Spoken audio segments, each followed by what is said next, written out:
Man, I appreciate you doing this. Thank you. No, I really, I'm excited.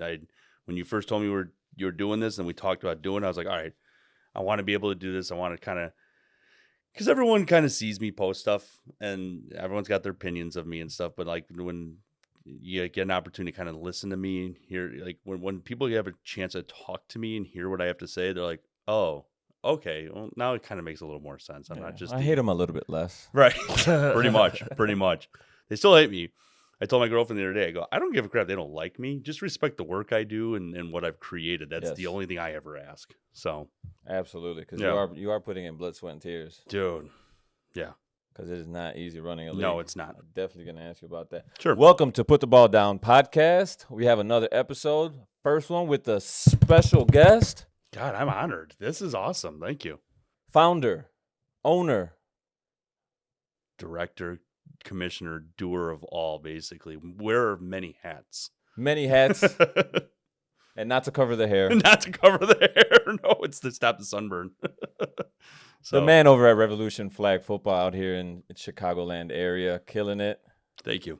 Brian Darrey. How you doing, B? I'm good, man. Thank you. How are you? for being here. Appreciate it, man. Corey? Good to see you, man. See you. What's up, Corey? You're a little further this week. Only, I still got the left side. We got a good line going here. If Norman wants to just start taking some snaps, we protect where we're fine, you know? For sure. Yeah. Oh, I'm in. I am in. So, we normally just break it down at the beginning just to see what we did this past week. So, how's your past week been? Anything fun? Anything crazy? No, it's actually been a pretty quiet week. I mean, we had a slow week last week because we had we were limited on fields availability, so we had a very quick week last week, and now this week we're back to full. So, and it's Mother's Day, and even though we've played on Mother's Day the last 2 years, and every year I can remember Northfield, everyone keeps asking, "Do we have games on Mother's Day?" Yes, we have games on Mother's Day, because I mean, spring, if we took off Mother's Day, we'd have Easter, Memorial Day, and Mother's Day. So no. We do have games on Mother's Day. The season would never end. It would never end. I mean, this year we're already going into June. We're going June 13th. So that's already late. into summer, yeah. Yeah. Yep. So, but no, pretty uneventful. I know my Packers are looking for veteran quarterbacks to handle training and OTAs because apparently our current quarterback doesn't want to show up for work. I saw a joke today. Unemployment's so good, even Aaron Rodgers doesn't want to show up for work. Oh. He did not want to be part of that comment. He leaned back like. So, yeah. But no. Been a quiet week, yeah. All right. Mother's Day's tomorrow. Yeah, what are you guys doing? Going out for dinner. We haven't decided yet. My brother and his wife usually plan that stuff. So, I don't know. They know I have football, so as soon as I get done with football, just tell me where to show up, and I'll show up. So sunburn and all. Tomorrow won't be. Tomorrow we're supposed to have rain. Oh, yeah, yeah. It's gonna be a fun day. You okay there? Yeah, you good? Scratchy throat. Okay. What did you do? Late night. Late night. Yeah. All right, let's start there. What? You were there. This is true. I was. Fun time. Excuse me. This is how we started the last time we recorded. That's what the technical difficulties were. Right. Where he almost died and You went to my almost dying? bathroom. It was a little different, though. That was way worse. You gotta go to like the rainbow screen. That's what we're gonna cut off to. We'll be back. Right. We'll be right back. You gotta clear your throat for real? You good? No, I'm good now. Oh, okay. I think. You are crying though. I was just about to You say. are crying. Football gets him so emotional. He's For sure. So he's going off camera to wipe it off. It's cool. I can get you a napkin. You want a napkin? Yeah, sure. Okay, I'll get you a napkin. Okay. So keep telling us about your night while I come back. While you're gone. So then you're going to be missing out of the show. Are you from the area originally? This is going bad. Hold Yeah, on a no second. kidding. My EMT license expired 6 years ago, so I mean, I still know the basics, but and with COVID, I think it's just going to be the compressions for 30 seconds. Oh, Yeah, I'll just spray you with water. really? Wake up. Okay, here we go. So, All right. originally from the area, I've lived in the suburbs for since junior high school. Okay. Then I've just moved all over the suburbs, So Hoffman Estates. I don't know if Norman Mount told you. Prospect. I literally live down the street. Oh, really? I looked up the address today, and I literally live. I got in my. I had to run. I was at my brother's. I came here, ran to the house, came here. It literally took me a minute and 12 seconds to get to Norman's house from my house. Oh, wow. I'm literally at the next street over. Oh, yeah. He said where Milner used to live. Yeah, I live down the street from Milner, or where he used to live. Yeah. Okay. Yeah. Shout out Patty Mills. Patty Mills. Yeah. I think, what am I, 4.5 minutes? 4.5 minutes. Oh, yeah? Yeah. So really quick. We're all we're quick. So Yeah. returning guest will be Brian yeah. Just cross over the field, over the dog park, and come on over. Just watch out for the coyotes. They're fucking everywhere. Dude. Everywhere. In the middle of the day now. Yeah, they're just chilling. I was on the phone the other day. I'm literally in my kitchen, and I'm standing at the counter. I look out, and there's just one just strolling across the back fence. I'm like, oh, okay, well, apparently we're coming out in the daytime now. I'm like, hello. Yeah, no, and they're getting big, too. Yeah, they are. One of them looked like a damn German Shepherd. Wow. I was like, ooh, we're in trouble. They're getting too comfortable. Yep. Oh, yeah, they don't really mind it. They just walk right by you. Yep. It's insane. Wow. So, dude, so I know we recently talked about our childhood sports memories and stuff. You played childhood sports, right? Yeah, played mostly baseball. I didn't play football till high school. Played flag when I was young. So I've been playing flag in some sort for 20 years, dating back to my youth. Played in the NFL Air It Out tournament many years ago. Yeah, it's cool. I remember hearing about that. Yeah. And then I grew up in Des Plaines. I went to Maine West High School. And any good? No. Oh, the team was awful. Okay. I was decent. I broke my ankle senior year. Ouch. My thing was always, that was the one thing I always took pride in. I was one of the first picked when we picked teams. So I was a decent, playground baller. But I was decent with pads on. And then dabbled a little bit in semi-pro after high school, and then I got into flag more regularly after high school, like 2004, 2005. Played at the Windy City Fieldhouse right off the Kennedy Expressway. Oh, with the rubber floors? Yep. Yeah. Jeez. Oh, yeah. Had many skin knees. And my knees still hurt from thinking about it. Yeah. Yeah. No, and I loved it, and I kind of got into it consistently. And then I discovered Northfield in the late 2000s, played there a little bit, and then I left. I had to leave because I started working at Comcast as a technician, and I worked on Sundays for 7 years, so I did not have Sundays to play. And then finally in 2014, I got my Sundays back off and started playing again, and I've been in it now for 7 years. 7 years now. I've been in flag's been my life for the last 7 years. It's a release, right? As an adult? It is. It really is. And for me, I haven't been playing consistently for the last 2 years. When I started the league, I made the decision not to play in a league. For a couple obvious reasons, but one of them was I wanted to remain neutral. I wanted to make sure that my focus was on the league. But then when I do get back out there, so I played 5-man this year in Florida. That was fun. Yeah. Yeah, 5-man is awesome. I mean, you guys know you guys just joined this past season, and it's fast as hell. It really is. It really is. And so then, but then growing up, like I played baseball. I played baseball up until high school, and then I stayed with football. And then in high school, I worked for the Chicago Rush. Oh, the indoor arena league. Yeah. Yes. I loved. So I discovered the Arena League in 1997. It was on, the Arena Bowl was on ABC's Wide World of Sports. And I was like, what is this? Why are they inside? Why are there nets at the end of the field? And I loved it. I love anything football. I watched Canadian football. I watched NFL Europe. When NFL Europe would be on during the summer, I'd watch that. Dude, I loved it. And football, that was my sport. And so I worked for the Rush. I started off as a ball boy. And then I did some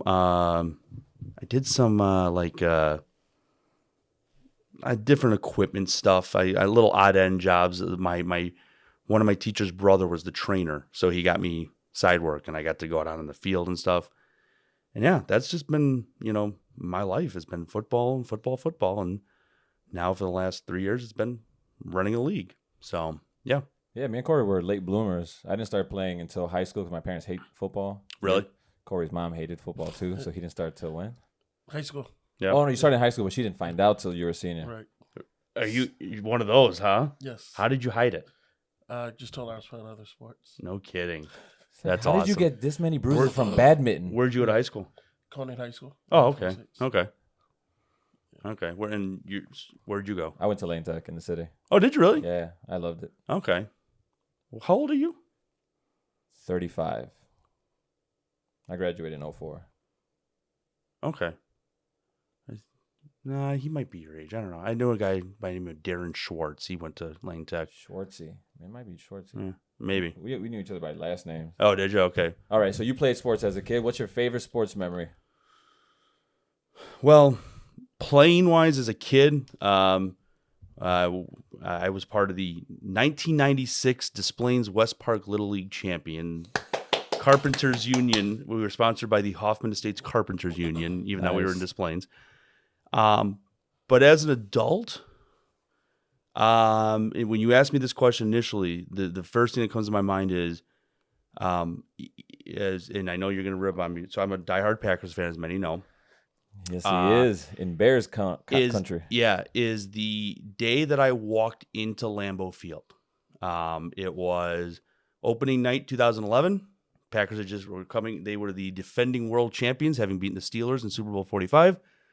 It was a Thursday night game. My buddy and I grabbed tickets. We drove up Wednesday night after work, got a hotel room, got drunk, and went to the kickoff experience. I walked into Lambeau. I don't know if either of you have ever been to Lambeau. Ooh, I've been once, and it is fun. So, even if you're not a Packers fan, you have to go if you're a diehard football fan because it's Mecca for football. It really is. It is an experience unlike any other. So the thing about Lambeau is that Lambeau it's a giant bowl. It does not have tiers like Soldier Field does or other stadiums. It's one big bowl. So when you walk in, you just look down no matter what level you're in, and the field is right down there. And so how old was I? I was 2011, so I was 27. And I'll be the first to admit, I had a tear come to my eye. It was a religious experience. So Packers won. I remember there was a young rookie from Kentucky named Randall Cobb. Oh. And I said, nice. When they drafted him, I said, man, it was a good pick. I like this guy. He actually played QB at Kentucky, but I knew he could play wide receiver.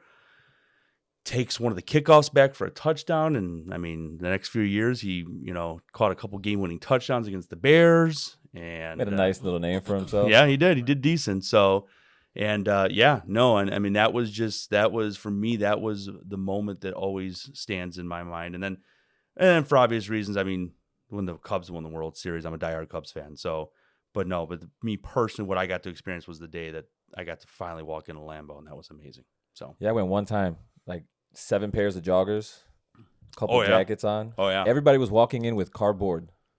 Yeah. I had no idea what they were doing. Well, because that's the other thing. So then the other thing about Lambeau is the seats they're all bleachers. There are no seats.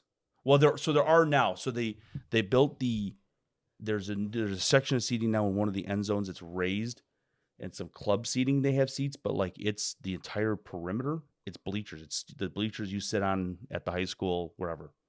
Oh. Cold. Yeah. Yeah. So they rent. So the people bring cardboard. They bring their own little seat chairs.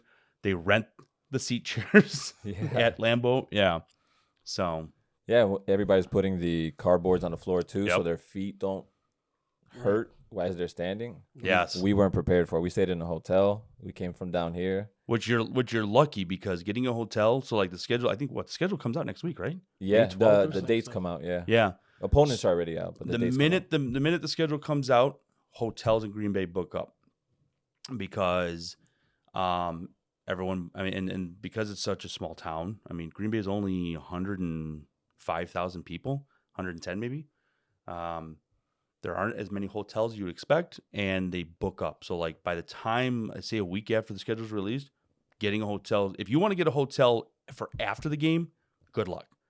So, because that's what everyone tries to do. They'll try to get a hotel to stay overnight so they don't have to drive home. Yeah. You might be able to get a hotel for Saturday night, but even then, that's going to be hard.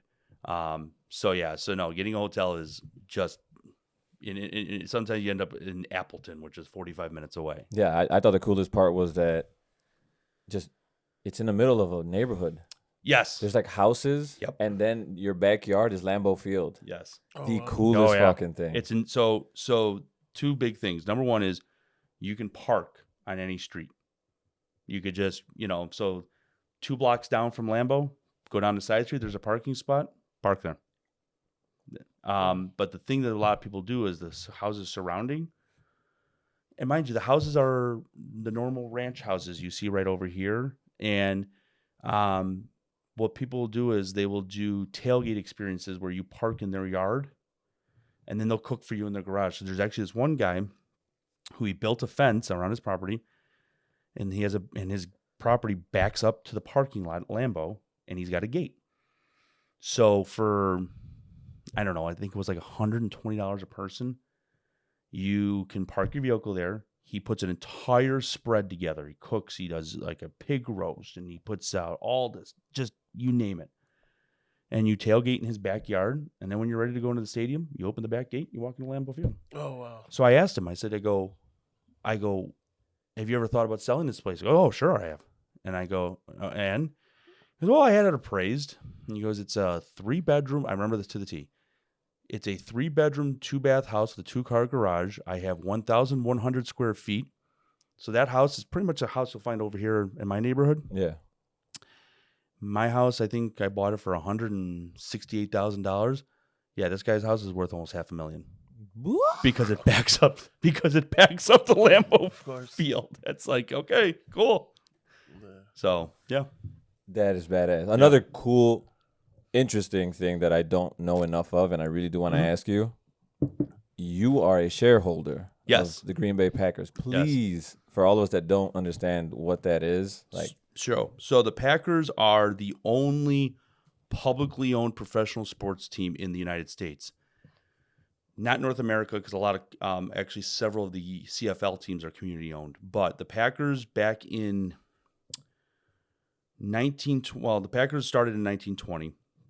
And I want to say it was in 1923. They basically opened up and sold stock to save the team. To basically offset costs, and I think later they've had 4 or 5. I can't remember. It's either 4 or 5 total stock sales. So the most recent one was in 2011 after they won the Super Bowl. Before that was 97, and then there was before that was like the 50s, the 40s, and the 20s. And basically, what happens is, you own 1 share. I mean, you can buy multiple shares, but the thing is that you own a share, and it's called common stock, so it has no real significant value. Like, I can't sell it. Yeah. Mine costed me $250. I always call it my $250 piece of paper that's hanging on the wall of my office. And with it, I have voting rights on the board of executive directors and very small non-competitive related issues. So I have no say in what we're doing with Aaron Rodgers. I have no say in whether we should fire Brian Gutekunst or Mark Murphy, or should we, hire a new head coach. I get an envelope every June. Every July, there's a shareholders meeting. We go, you get a tour of the stadium, you get to go in the stadium, and you vote on the executive board of directors, and you go home. So it's literally $250 for a piece of paper that says, hey, I own the Packers. But this was done. So my stock sale was done in 2011, and that was done to raise money for the new seating that I just mentioned at the end zone, the new club seats. Excuse me. 97 was the same thing. So 97 was to raise money to build what is now the atrium on the northeast corner of the stadium. Is that where that giant Lombardi trophy is? Yes. Yeah. Oh, that's really cool. Yeah. Hall of where Fame the Packers area. Pro Shop is and the Hall of Fame is. Because the Hall of Fame used to be across the street. And then they moved it all into that facility. Because Lambeau, if you look at some of the pictures, Lambeau it starts. So Lambeau was originally called City Stadium. Then it was named after Curly Lambeau, who was one of the first. Who was the first head coach of the Packers. And then, it was just literally it was a steel structure with support beams and bleachers, and then it's just built up and built up and built up. And the other thing is a lot of people don't know is the Packers didn't even play their full seasons in Green Bay for a long time. Up until '94, they only played 4 games in Green Bay. And then the other 4 were played in Milwaukee at County Stadium. And then when County Stadium was getting old and the Brewers were kind of like, they were trying to get a new stadium, which then became Miller Park, the Packers decided it wasn't feasible anymore, and they just moved all 8 games to Lambeau. And if you were a season ticket holder in Milwaukee, because you could buy either the 4 games in Milwaukee or the 4 games in Green Bay, you now, if you still have your season tickets, you get there's a package called the Gold Packages, and you get the 2nd and 5th home games of the year. And no matter what, those are the 2 games you get because that was usually the ones that were in Milwaukee. So yeah, but yeah, so being an owner, I don't have any say in any decisions. I just literally bought a very expensive piece of paper that it is framed and hangs up in my my office, and I get a link. I get to log into a special link to the Packers Pro Shop where I can buy special Packers shareholder memorabilia, which I've never bought. No, but that's pretty cool to have. To have a certificate hanging up saying, "Hey, you're part owner of this team." It is professional team. It's pretty cool. So the thing is, and the funny part about it is it actually goes against the NFL's bylaws. So an NFL team can have a maximum of 32 owners, of which one has to own at least 30% of the team. But the Packers were grandfathered in. So this whole thing, when the Packers were started, they've been community owned pretty much the entire time. Like I said, I mean, the Packers weren't even always called the Packers. They were called the Acme Packing Company because they were sponsored by Acme Packing Company. Curly Lambeau worked at Acme Packing Company. And so they were the Acme Packers for the longest time. That's where the name Packer comes from, despite what many of you seem to also think about other words involving Packers. But yeah, I mean, the first stock sale was literally to raise money for uniforms and to build a stadium. And then I think the second one was to keep the team in Green Bay because the actual Packers bylaws say the team cannot be sold and moved out of Green Bay. Wow, that's a really, really dope history on the team. Okay, so your boy Aaron Rodgers been in the news a lot lately. I mean, I went through this. So someone pointed this out to me the other day. Bart Starr, Brett Favre, and now if this happens, Aaron Rodgers will never have. No one has ever played 17 seasons with the Packers. Rodgers they all played 16? Starr and Favre have both played 16, and now Rodgers has played 16. Are you guys doing the voting on this? We should. I don't know if it happened. I've kind of been content with it. I mean, it has to come sooner or later. The man's 37 years old, and that's. Did you see his season? Oh yeah, and don't get me wrong. So the one thing that kind of bugs me is everyone goes, "Well, Tom Brady, he made it to 43, but Tom Brady's had one season where he's been legitimately injured. That was when he." What was that? 07, 08, whatever the Tom Brady rule came when he tore his ACL. But Rodgers has had 2 collarbones, a knee, the ribs. I mean, he's had 4 or 5 seasons where he's not played the entire season. I mean, the man's been beaten up, and no fault of his own. I mean, there was a couple bad years of offensive line, and that is running for his life. Yeah. So if the time comes, the time comes. I don't, I'm hoping that reality will mimic my most recent Madden franchise, and Jordan Love is going to become the MVP after the Packers trade him to the Saints for the 10th pick. Stretch. Yeah, I don't know. He's good though. He looks good. Who? Young backup. Not to take the mantle from Rodgers right now. I mean, right. And here's the thing. So my understanding is Rodgers hasn't been a dick to him. He has, like Favre was to him. Yeah. I mean, I don't think he's going out of his way to, groom him, but I know that my understanding is he's, been a good mentor. He's taught him stuff. Does that mean it's going to translate? I don't know. Who knows? But I think that The time has to come sooner or later. And I don't, we were talking before we started. AJ Hawk mentioned the other day on Pat McAfee show that there's been a number of things. I just learned the other day. So if you go to the day that Kumaro got released, the day before, Rodgers is literally talking about how, oh yeah, Kumaro's going to be my number 3 receiver, and he was like just talking him up. And AJ Hawk says that wasn't, him just talking good about a teammate. He truly believed Jake Kumaro was going to be a big time name for them. He was going to be a big part of that offense. It was going to be Devontae, Marquez, Kumaro, Lazard, and then maybe Equinemius St. Brown, who hasn't done crap. I don't care if he is a Notre Dame graduate or not.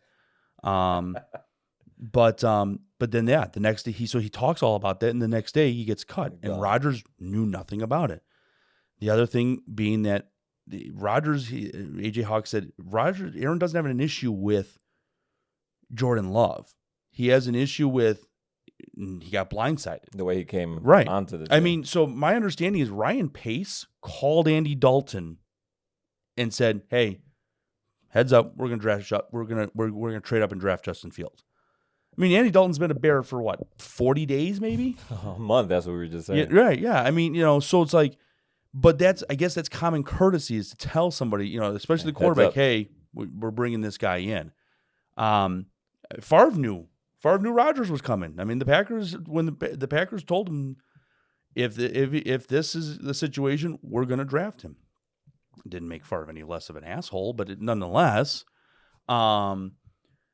So yeah, and there's been a couple other things. I know that I know Rodgers and LaFleur both wanted Will Fuller, which now hindsight not a big deal because Fuller got suspended, But I guess there's just been a few things that just he feels like the organization is just kind of like not treating him the way he should be. That he should be, and rightfully so. He should be treated that way. The man, listen, it's a walking cheat code at times. Well, and the thing is, I don't blame him for there only being one Super Bowl. Okay, I blame the conservative play calling for the entire second half of the NFC Championship in 2015, and Brandon Bostic's inability to handle a effing onside kick.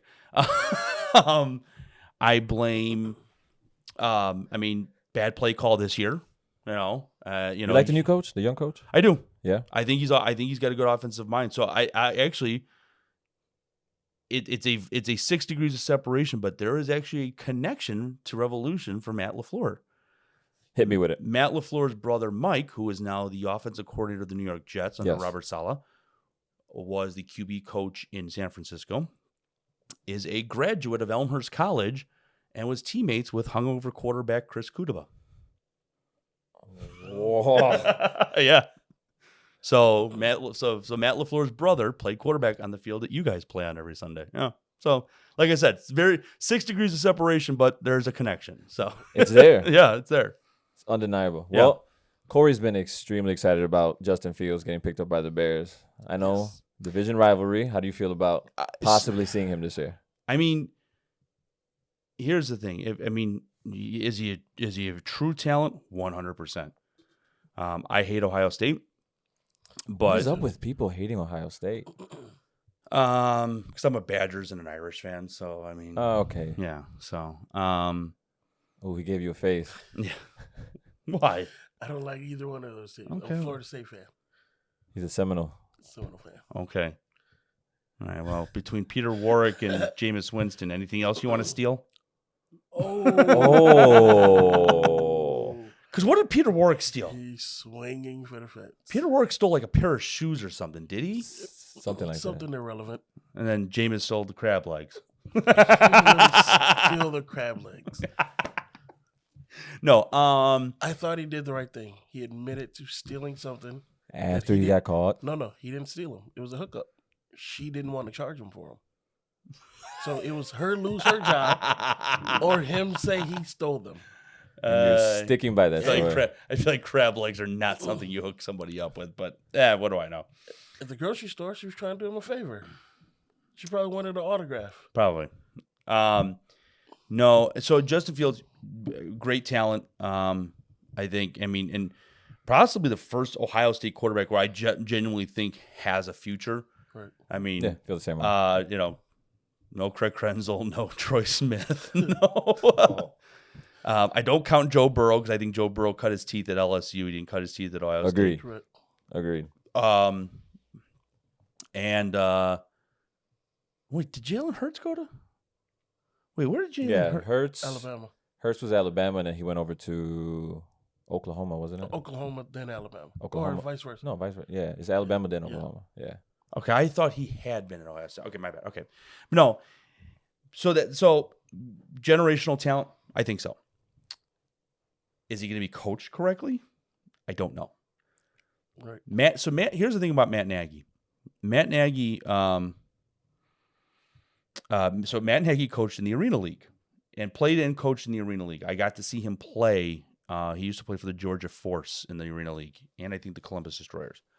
And then I saw him coach, and then I saw him in Kansas City, and he was good in Kansas City as a coach. I think he's got the right mindset for quarterbacks. Then again, we also thought about Mark Trestman, and we saw how that went. I actually have a funny anecdote about Mark Trestman later on, so I'll share. But anyways, so I think it's a lot about coaching. I think Mitch Trubisky could be a serviceable quarterback, a la a Ryan Fitzpatrick or somebody that will come in or Kyle Orton will come in and win games and be manageable. Will he be a superstar? No. But I don't think he was coached properly, and I think the pressure and the media of Chicago, I think I got into Mitch's head a little bit. Oh yeah, it's ruthless over here. Yeah. So I think Justin, if the coaching is right and he's given the opportunities, I'm happy. I'm happy when the Bears can compete and I don't have to listen to you guys complain. You guys complain. Wow. Or no, let me rephrase that, because this is been my life, okay? When things are, pretty much done and said by week 13, week 14, then it's just, you don't even cheer for the Bears. You're cheering for the Packers to lose because you literally have nothing else to cheer for the rest of the season. Okay, can't even go against. Yeah, right. I would agree. And you know what? And the funny thing is, I will give you guys credit. There has been Bears fans credit. There's been a lot less trash talking about the Rodgers situation because I think you guys are so excited about Justin Fields. Yeah, we completely forgot about it. Right. We don't even care about it. Right. Like, we got our own quarterback. We're good. We don't got, this is not our problem. That's let the cheeseheads deal with that on their own. So Corey was getting ready to get rid of the entire team to get Rodgers. If it was possible, absolutely. So then that was the other thing. So supposedly the Niners offer never actually happened because there was an offer supposedly on the table that they were offering their pick, Garoppolo, another first-round pick, and then a fifth-round pick. And I was like, okay, take it. I'll take Garoppolo. I don't give a crap. I mean, Garoppolo's issue is isn't that he's not a good quarterback. It's that he's injured. So fine, take him and try to keep him healthy and try to develop Jordan Love more. I mean, if you meant getting 2 first-round picks, my thing is you're going to have to move on eventually. Right. I mean, and if that's the case, I don't like that it's getting messy the way it is, but if he's got to move on, you got to move on. I sat through 2 years of crap football between, when Favre was in the end years, and then I sat through these last 2 years of crap football before they hired LaFleur, and I can take 2 bad years. I mean, it's not, 33 bad years, 36 bad years like a certain team has had. We went to the Super Bowl. I went to 2. We went to 3. Won 2 of them. No, we lost ours. Yeah. That was, you know what, man, and the way that started, I still think, as a football fan, I still with think the Hester return? Yeah, I thought that was the most you guys are start. You guys are going to, this is awesome.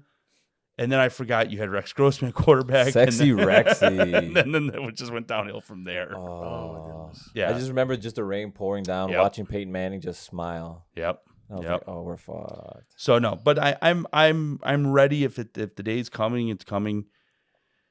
If there is a genuine strategy for this, I would be okay. I don't know what the strategy of trading up to pick a quarterback from Utah State was, but I'm not a general manager. I run a flag football league. So, I mean, and I didn't stay at a Holiday Inn. So I guess that doesn't qualify me. So, but honestly, I've tuned it out for the most part. I mean, because the other thing is, as we talked about, the whole thing wasn't even supposed to, like, Rodgers is pissed that he even came out because it wasn't him. And we've now come to find out Adam Schefter just was bored Thursday morning, decided, hey, I'm going to put this out there. And story dumb. Now it's become a whole thing. So, yeah. We'll see. Well, once all that gets cleared up and we start getting closer to the season, we'll have you back on so we can talk. Yeah, we can talk. Shit. Yeah, of course. Well, I'll have my new number 10 jersey probably by then for the future. Jordan Love. Oh, we're going to get Corey a Trubisky jersey because he misses him so much. No, not at all. They are on sale, though. They are. If anybody wants to win that jersey. At Ross and Value City and TJ Maxx. $7.99. You take them. All right, so back to flag football. Yes. You were a player before you had your own league. So yes. How was it being a player, being on that side of things for a while? Because we got to play against each other a couple times. Yeah, we did. So I've played you several times. So I had my own team when I came back in 2014. I had my own team called the Desperados. I don't even want to get into that whole thing. I will admit this because I'm sure if any of those guys see this, they'll be like, well, that was your suggestion. So, yes, it was mine. I did that for about a year, and then I kind of went, and then I played for a team called the Wild Boys. The bright neon green Wild Boys from Leiden. I played with them for 3 seasons. I went 28-3 in 3 regular seasons. Had 2 miserable playoff runs because the team was either hungover or high as a kite. But then one season we did make it to the championship and blew it. And then I played for a couple other teams. I played for Chicago Elite briefly. Don't want to talk about that. Played with and then circled around. I ended up playing with the Avengers, who had Dave Klink. Klink and Dan Piankowski. And then so Dave and Dan are helped me start Revolution. They were kind of the guys I was on the phone with when we were talking about Revolution. And I played for a couple other teams here and there. I've done some spot work, and then I played up. Last season I played for a team up in Milwaukee when we weren't doing anything down here. I played for a team called Anarchy up in Milwaukee. So, I love flag. As I said, I dabbled a little bit in semi-pro, and I remember I played a game and I caught a pass and I ran a slant. I was a tight end, and I got laid out. I remember the play. I do not remember anything after that play. I have seen film. I have a tape somewhere. You took a shot. Oh yeah, I caught 4 more passes, including a touchdown actually, but do not remember anything. No recollection. No recollection of it. I was working. I was selling cars. I was 19 years old, and I was 20 years old. And I was selling cars. So that game was on a Saturday night. Sunday, I don't remember Sunday. Monday, I had a really bad headache, and I called off of work and went and saw a doctor. And he's like, "Oh yeah, you got a concussion." This was before we really knew anything about CT or anything like that crap. You got your bell rung, kid. Yep. But my thought to myself was, "Yeah, no, I'm not getting paid for this, and it just isn't worth it." That was the end of it? Yeah. It was. I mean, it was semi-pro. Someone asked me to go out and try it. I did, and I liked it, but not when I have moments where I don't remember things. And I've had a few concussions. I had a couple concussions in high school, so that wasn't the first time. So yeah. So then I got into flag. As I mentioned, I played at the Windy City Fieldhouse with a team called the Outlaws, and I think that was 6-on-6. I think. And as you mentioned, that was the rubber floors. Yeah. And I always joke because growing up when I played on the playground and stuff, I always dove for the ball. I always wanted the spectacular catch. I wanted to be that guy. Highlight reel. Oh yeah.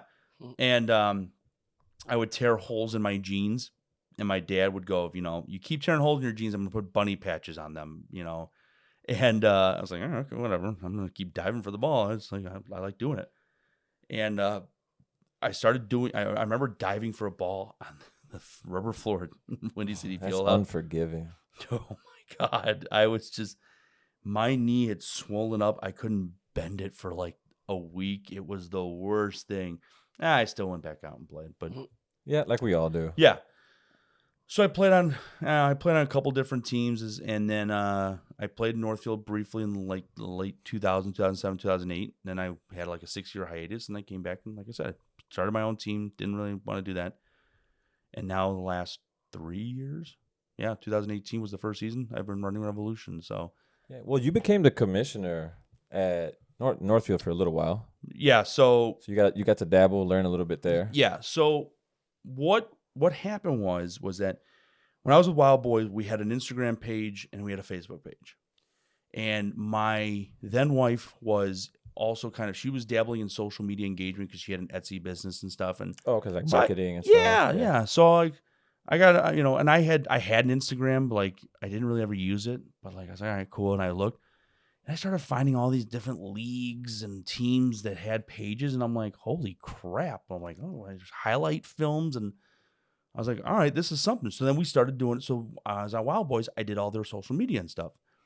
And I loved it. It was fun. I've always had a thing for marketing and branding and stuff. So like as a kid, I used to draw like redesign uniforms for sports teams. Like I'd sit on MS Paint on, my old Hewlett Packard computer and draw uniform stuff. I mean, I was a nerd like that. So I always liked the stuff beyond the playing field.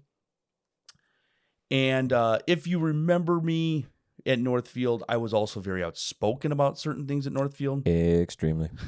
I was. And so initially my ex-wife had said, well, why don't you start your own league? And I'm like, no. F that. No, not doing that. Well, why not? Well, because I didn't want to, because Northfield been around for 30 years. Yeah. So I was like, no, I didn't want to do that. And actually, and I remember when I first came back to Northfield in 2014, you were trying to do like some pictures and video and stuff. Yeah, I remember trying to help modernize. Yeah. So 2017,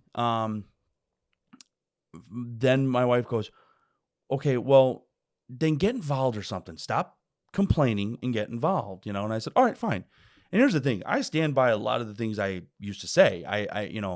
And it was never a personal thing. I just felt like things can be run a little differently. Yeah. And as I've said before, I told a lot of people before, Revolution didn't start out of spite. It started because I had a vision for something because of all the stuff I'd seen with social media and stuff. And I'm like, I want to bring this to Chicago. Like your own flavor with it. Yeah, exactly. So 2017, I was over at Redmond Park because I was watching we were eliminated, but I was friends with a bunch of guys in Usual Suspects, and they were playing the championship. And I remember something happened, and Mike Catone was there, and Mike goes, Mike who runs Northfield, or used to, was there, and I could just tell he was having a day. He was just like, you could see, you know how Mike would go, oh, geez, oh, my God. That's a pretty good impression. So I walk over to Mike, and I said, hey, and I straight up asked him, and he'll tell you, he's confirmed this conversation. I said, why do you do this? Like, what do you still enjoy doing this? Because Mike's in his 70s now. Like, I never he's realized. A godfather of flag football. Oh, yeah. Yeah. Him and his dad started. So the other thing I always tell people is I did not create flag football in Chicago, and I didn't make it what it is. And, Mike and his father, Joe, did that 100%. Okay. So Mike and I just straight up, I said to Mike, I go, can I help you with some stuff? Like, I have some ideas. Can we do some stuff? And Mike was like, yeah, all right. Yeah. Okay. And we talked, and that summer I got involved. And I think when I met you, cause that's when you first joined Spartans, I think. Right. Yeah. And you've been around for many years around flag and stuff. I know you and Gramps were on the Aftermath, correct? Correct. Yeah. So I was like, okay, cool. And Mike's thing is this. This is not a personal shot at all. Mike's about the game. And Mike is also much older than us and doesn't get the social media thing. Okay. Yeah. And I'll be honest with you, I do somewhat agree with him in the sense of a player and someone who's a football fan. Yeah, who the hell cares about all that? Okay, it's the younger generations that right, love it. and that's at the end of the day is the young generation are your customers, and that's who wants that stuff. So I always say, this football is first off, flag football is a niche sport. It's not something you find everywhere. Okay, we can go to every park district in this 10-mile radius has a softball league, a volleyball league, a basketball league, and even maybe a men's, an adult soccer league. They don't have flag. Carroll Stream did. Now we run that. But flag back in even now, there aren't a ton of flag leagues. You have us, Northfield, and then in the city you got Chicago Sport and Social. Yeah. And then Absolute Athletics does co-ed and women's. Yeah. So I worked with Mike and I showed him some of the ideas I had. We rebranded the league a little bit. We redid the Facebook page. We were making sure, and I tried to incorporate stats, and we were trying to get more video and stuff. I always joke, and I don't. Do you remember the video of a former teammate of yours getting laid out at Melrose? Yes. So do you remember the highlight film? Do you remember this or no? No. So we're cool now. I know at the time he was not happy about it. No. Manis Wesley, do you remember him? You remember Manis? Manis. So there's an old video of Manis getting laid out, obliterated. I think it was on a kickoff or something against Full Force, if I recall. Yeah, I Mike's do team. remember that now. Yeah. Yes. So I had taken that clip and I had put it in a highlight reel that I put together. Manis didn't like it. Manis was mad at me. We've made up since then. I get why he was upset about it, but yeah. So I was doing all this stuff. I was putting videos together, doing all this stuff. The biggest thing and the other thing was I was trying to create more transparency because there were people that didn't feel things were being transparent at Northfield. So the other thing we were trying to do was revive tournaments in Chicago because tournaments had just died here. The Windy City Cup wasn't what it used to be. Corey talks about it all the time. Yeah. He said we used to have out-of-state teams. Yeah, we had travel here. You had Motor City Hammocks. You had Columbus Raiders. You had QC Elite would come. Queens. What'd you say? All Met would come. Yeah, all these teams would come, and they weren't coming anymore. And we were just getting. It was just us playing each other, and then sometimes Hammer and Collision or whoever would go out of town for a tournament. They travel out there. All right, exactly.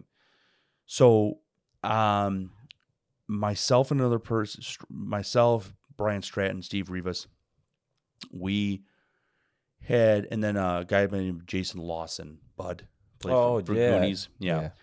We were going to try to revive the Windy City Cup. And I won't get into the full details, but there was some miscommunication about some stuff, and it didn't feel the ideas that I was trying to bring to the table were being translated well. So Dave Klink, myself, Dan Piankowski, and then Nick Giannatasio, Gio from Wild Bunch, got together, and we started talking about forming another league. And it was kind of like, do I really want to do this? Like, that's a lot on your plate. Yeah, and at the time I was about a year and a half. 2 years I'd been promoted. I was a supervisor at Comcast, so I was already kind of busy. And then this thing happened, and this kind of miscommunication of things, and I just decided, I was like, screw it, I'm going to do it. And that was October of 2017. I drew up the idea. The name Revolution came up. But the one thing I did do, and we all agreed on, was we weren't going to announce or make anything official until that season was over. I was not going to screw with the Northfield season and do anything to hinder that. There was another incident that happened that many people know about. I may or may not have gotten into a little brouhaha on the field, which was my last game at Northfield. That had nothing to do with it.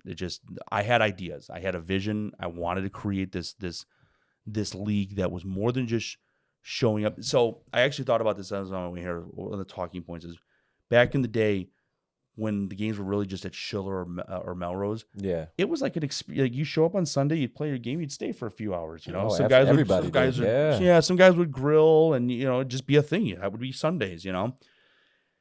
That's tough to do these days.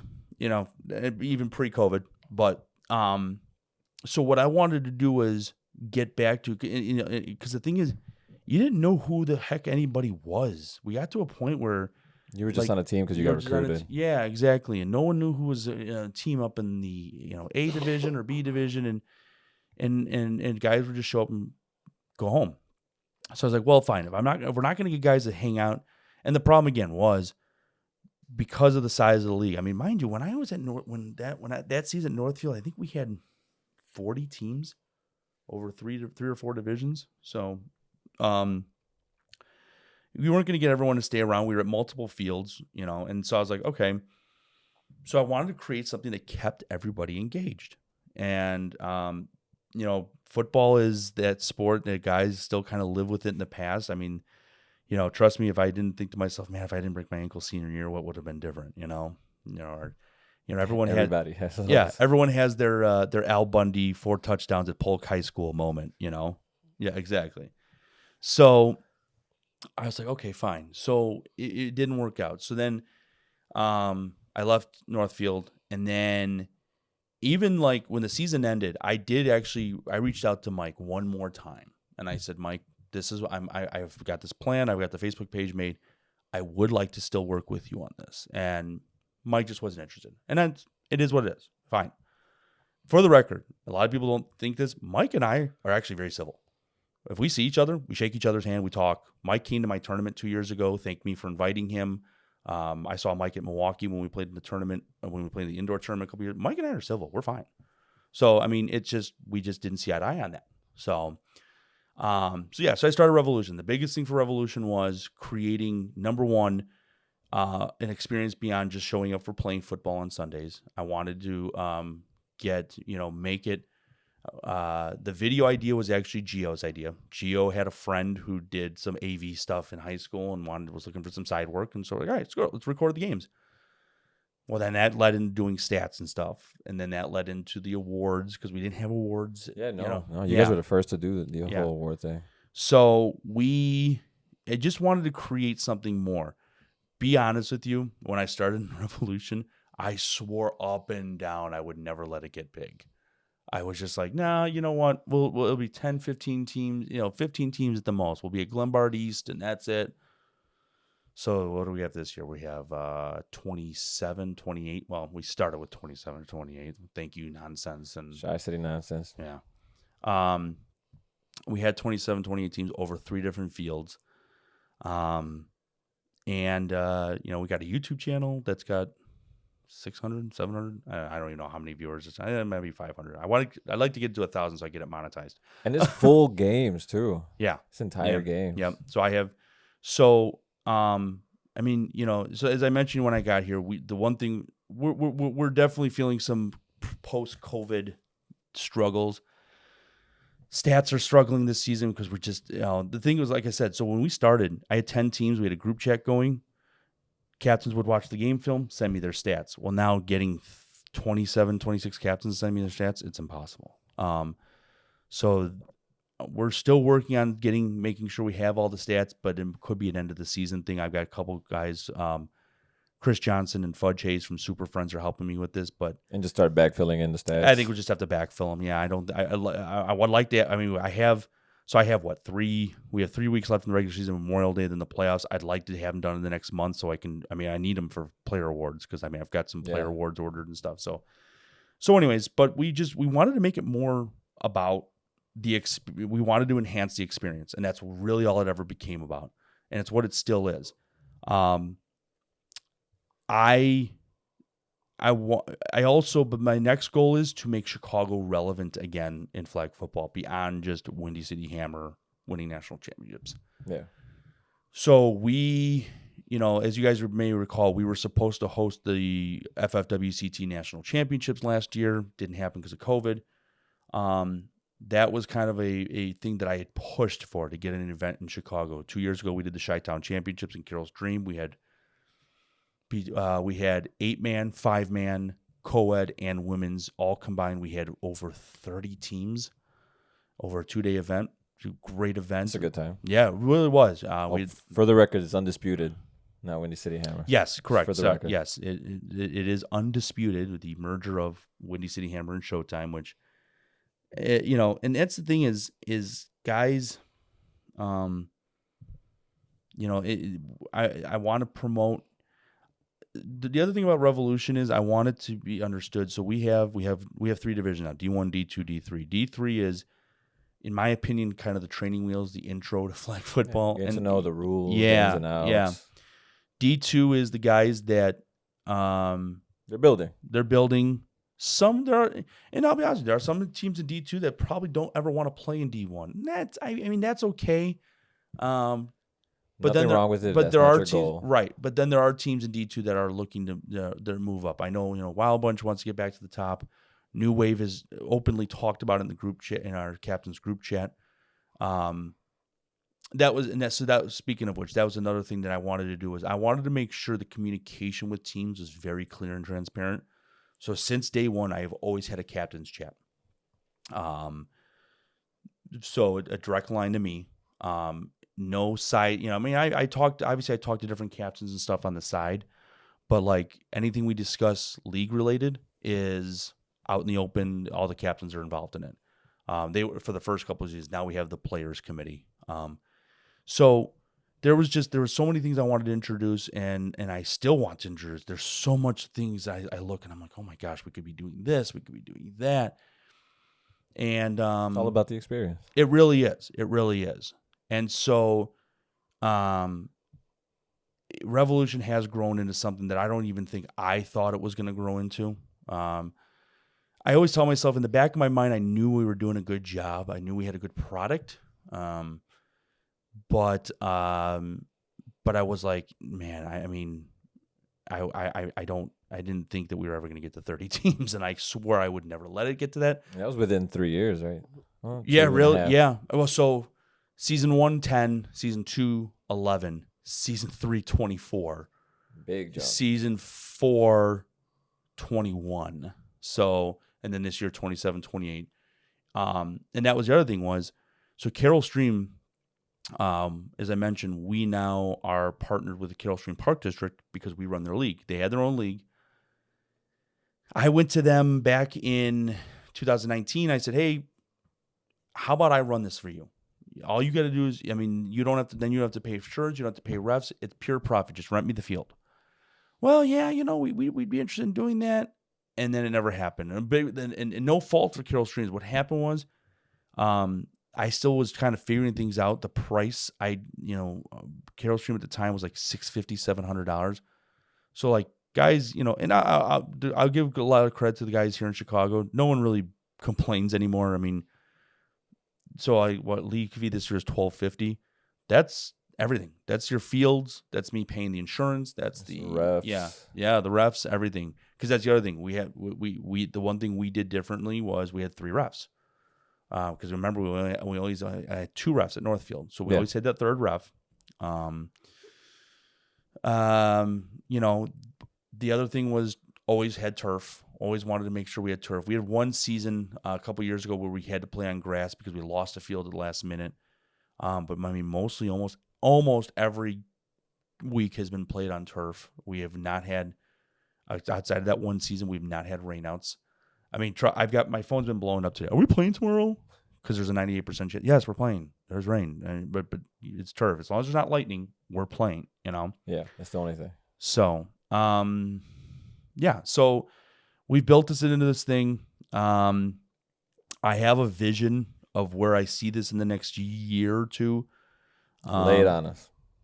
So, you guys kind of already know the connect. So Ryan has been one of my admins. Ryan Elliott, everyone knows him as Batman from Jackals. Batman has been helping me out for the last year and a half with admin stuff and kind of being my middleman between myself and the players and the teams. And then this year, Doug Corson. Doug's been around for a long time. You know Doug. Yes. Yeah. So Doug's been helping me out. So one of the things, this is a huge thing. This was one of the things I knew I had to do was I had to let people help me. I could not do this all on my own. Let go some of the rain. Yes. Which the one thing which I will say was a problem at the other side was getting certain people to just kind of let go a little bit. Okay. Yeah. That said, it's not easy though, because when you put so much, it's your name, it's your work, it's your baby. Exactly. Yep. So what I will tell you is this. I have a vision of one unified organization in Chicago. I think there needs to be. So just one overall general men's league. Yes, men's league. With a collaboration with Absolute Athletics. So Absolute Athletics is our partner in and they're killing it in co-ed. They are. So they've had 2 national champions in the last 3 months in women, or last 2 years in women's. They do well in co-ed. They do some great events. Joe Herring is a great guy. He has a lot of the similar visions that I do. And I'll be honest with you, Joe, very same kind of concept. Kind of, he saw something. He wanted to do something differently. He branched off. A lot of people know that there was some drama, I guess, between him and another organization in the city at the time that's no longer around. But he's built his thing up, and he's done a phenomenal job, especially for the women's and co-ed branch of it. But for the men's, I would like for us to work together. I'm in a couple different group chats and conversations with other league directors. I've built a decent relationship with UFFA in Cincinnati, Ohio. I've begun to develop a relationship with a guy, Keith Boone, who runs Baltimore County Flag Football League. And then, I do some small stuff, and I've talked to Mike Tatum, who runs a couple leagues in Ohio, and then I've built a relationship with guys in Minnesota. As I mentioned, in Milwaukee, I've built some great relationship with Milwaukee, which I've helped run and organize some tournaments and leagues up there. And the one thing that everyone kind of jokes about, especially they're in the know, is why are there 2 now 3? Yeah, I don't want to talk now. That's a whole nother story. Adult men's 8-man league, all playing on Sunday mornings. And so for me, now the problem for me to answer that question is I was second. So who the hell am I to complain, because I was not there first. And as I've said, Mike and his father created something big. I never take that away from them. That said, I've tried to break bread. I've tried to get Tim to sit down with me. I will publicly say this. I will always sit down and have a conversation. I believe there should be one league. I believe if we have one league, we pull our resources together. They've got Melrose, Redmond Park. They've got a couple good fields. Yeah. We've got a couple good fields. We're never going to have a shortage. We're never going to have an issue with getting fields. We'll have a whole pool of referees. We'll have, one of the things that has made Revolution work well is we've begun developing sponsorships. Kenny Scher and Marino Chrysler Dodge Jeep have helped us out in the last couple of years. Yeah, now you have the tuning shop now. Satera Tuning this year. Big Fudge Breaks, which is Zach Hayes' card collecting and card breaking group. And then I'm waiting for, I'm working with Gramps, his company, my Katzenbach's company, is supposed to be doing some sponsorship for our playoffs. So a lot of that, if we just put stuff together and, because the other thing is this, organizing. So coming back from COVID, was this fun? Having to find fields was a lot of restrictions. Had a lot of restrictions. So, not a lot of everyone knows the whole story we had. Our main field, our home field, which is Glenbard East High School in Lombard, we rent that field to the Lombard Park District. They can't rent to us. The school won't let them.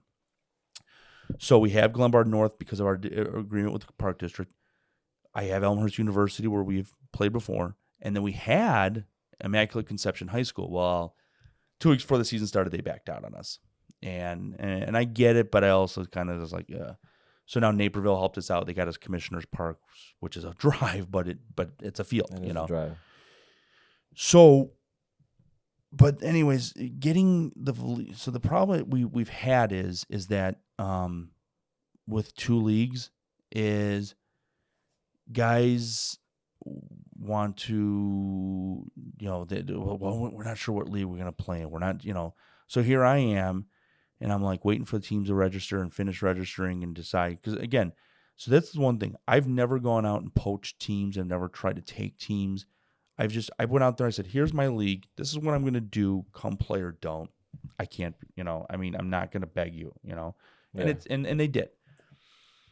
I believe, and again, with the way things are growing, so the one thing I will give a lot of credit to Giuseppe Rubino is he has got this desire to do the media thing. He just created this GR Sports Network page I've seen recently or something. Yeah, he did the little collages and the pictures for the guys going to nationals and stuff. So he's got a vision. I think I've got a good business sense. I feel like I've got a good business sense. I've done a pretty good job of running the business aspect of it. For as much as big of a pain in the butt as running the league can be, I haven't lost a ton of money doing this. Did some money come out of my pocket in the early years? Yes, but I have since, I think, made that back or at least broken even. Yeah. And a lot of that, again, has to do with sponsorships.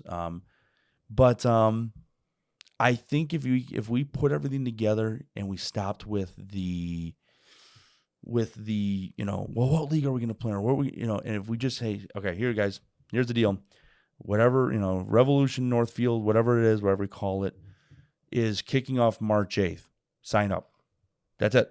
We're not, we set, here's the deadline. You need to be paid. You need to be ready. Okay, schedule's out. We're done. We don't have, there's no inconsistency. We don't have any uncertainty about things. We get out there, we make it about football. We don't make it about anything else. Okay. With that, you've got a guy like Giuseppe who has a ton, clearly has time, and this isn't a knock, is the time to do the media stuff. I will be the first to admit we are struggling. Revolution again we're struggling a little bit because I'm transitioning. I'm in a new career and stuff. So if I had a guy that's handles all my media, handles all the promotion and stuff, go do it. I know he's got a couple of YouTube channels or something. I guess he was doing. I think so, yeah. Yeah. So we are actually working on. There's a gentleman by the name of Jake Bradley. Jake is a former Illinois media school student. Oh yeah, they're big. Yeah. So everyone, so I'm about to kind of reveal a secret that it's not a big secret, but exclusive. Yeah. Here. So what I do is I reach out to Illinois Media School and I hire their students who need, work hours, video hours for their resume, stuff like that. I pay them a little bit, and that's how we get the video up. This season we're struggling a little bit because media school's kind of been closed and they didn't have a ton. So we've been struggling a little bit with that. But Jake has been with us for a couple seasons and he loves football, but he loves the media aspect, the creation side of it. Yeah. So he's the guy who he does you've seen Jake. He's the guy who does all the D1 film up at Elmhurst. Yeah. So he is currently working on trying to come up with a way for us to live stream all the D1 games while still recording them. And he and I are actually working on Championship Sunday. We are going to I know we're going to have at least one camera. I can tell you that. We're going to try to do a multi-camera live stream. Oh, wow. Yeah. So that's the thing is, we're trying to bring the experience of football to this.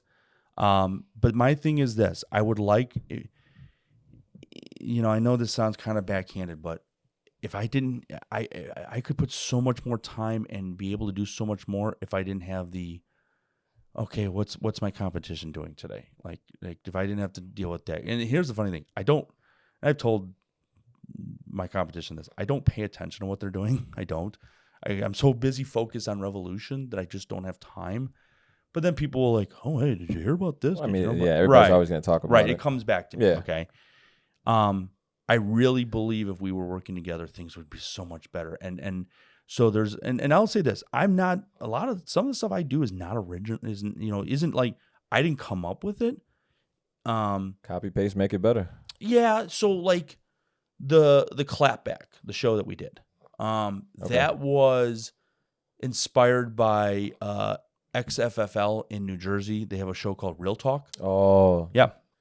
And I reached out to them. I said, man, that's cool. Do you mind? That's the other thing is anything I do, the inspiration, if it's inspired by somebody, I always ask, hey, do you mind if I do some variants of this? Okay. Premier Flag Football in Colorado, they do the big tournament every year. They do this. Oh, yeah. You check them out. They do this amazing, like, season yearbook. Like, it's pages of stats and player profiles and team previews and stuff. So that's the thing. It's like a media guide. But it's exactly what it is, actually. And see, that's the thing is, if like I want to do stuff like that, and it can be done. The problem is so listen, and I will say very bluntly. I didn't know who officially was playing in Revolution until maybe 2 weeks before the season this year, because guys were doing this, oh, we're not sure we're going to play in, we're going to play in Northfield or play in Revolution. It's like, dude, just pick I don't, if you don't want to play Revolution, it's fine, but I need to know. I need to lock this in. If we have one league, we're not doing this stuff. Listen, Giuseppe and I could sit down and a month before the season starts and go, all right, let's get the team previews going. What do you want to put in the media guide this year? This is the kind of stuff I want us to do. I want us to make this more than just flag football. Because at the end of the day, I mean, flag football, you mentioned it earlier, it's different, man. I mean, it is. We're all a little crazy when we do this crap. I mean, it isn't just showing up for softball with your bat and glove, and I mean, we travel for tournaments. And don't get me wrong, I know softball guys go to the different tournaments, but like we travel, some guys, dedicate entire Sundays to it. And let's be honest, Monday through Friday when we're at work, we all look at our phone and go, oh, okay, what's going on in the league this week? Like, who's starting some crap? Who's playing who? Who's playing who's talking crap? Yeah, exactly.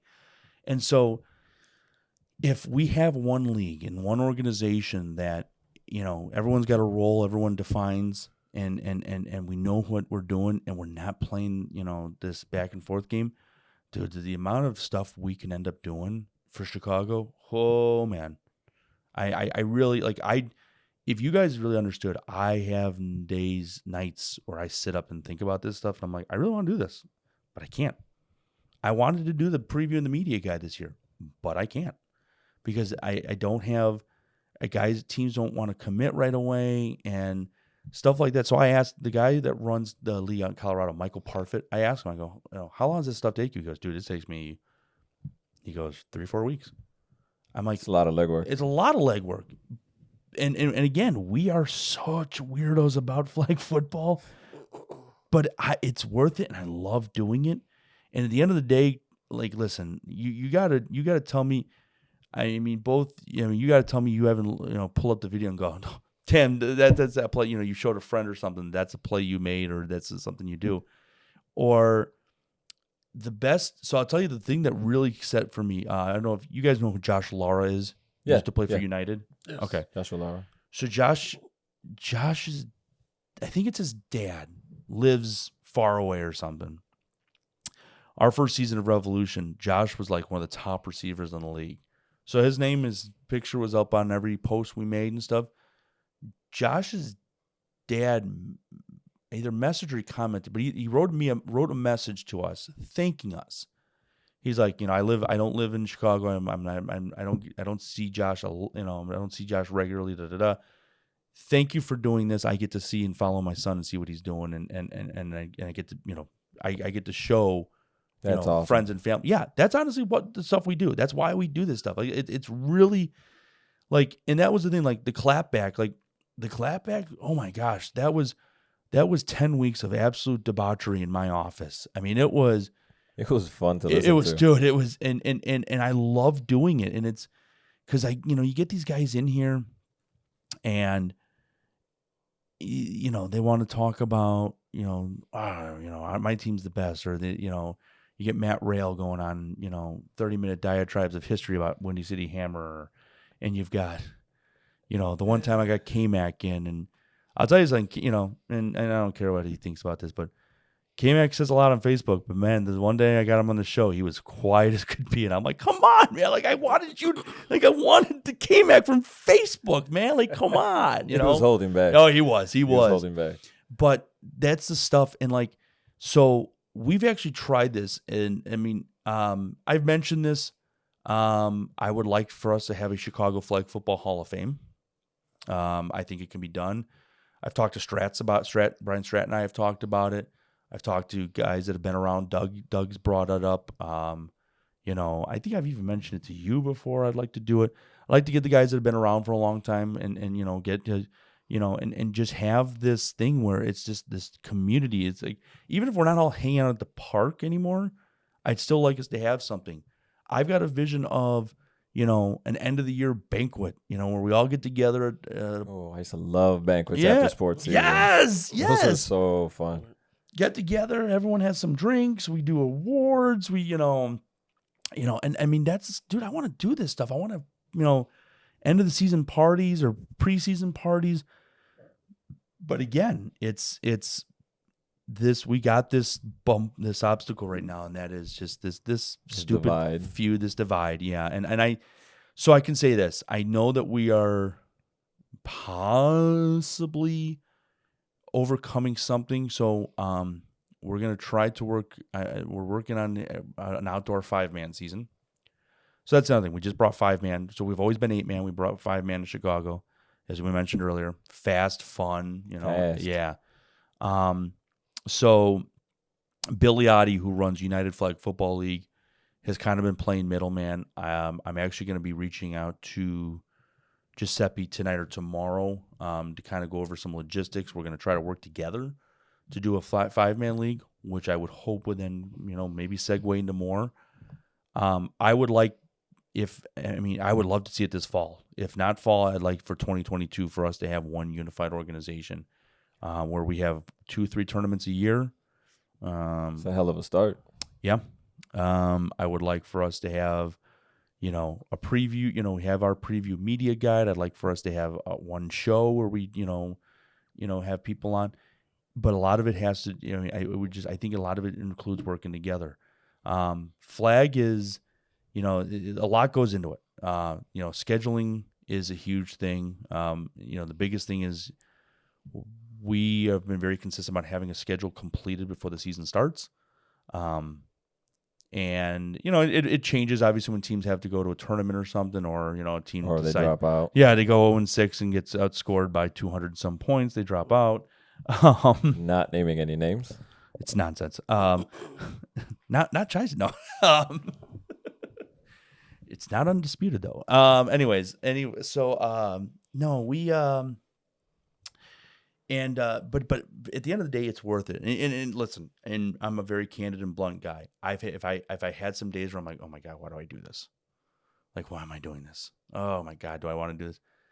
And my girlfriend, who I've been with for about a year now, she looks at me. She goes, "You're not going to stop doing this. Don't stop this crap. You need this as much as they do." Right. And I'll be honest with you, I do this not for just for myself. I do it for these guys. Because I have built so many friendships. Absolutely. Yeah, and that's the thing is, are there some guys out there who can be a-holes and are like, I'm like, yeah, but then like for every one guy that's kind of an a-hole, there's 8, 9, 10 guys that are, come up to me and, I hang out at the bar with a couple teams here and there, and they're always like, oh my God, Hungover. So Hungover was a big name back in the day. Okay. Yeah. When we started Revolution, Hungover was done. They were gone.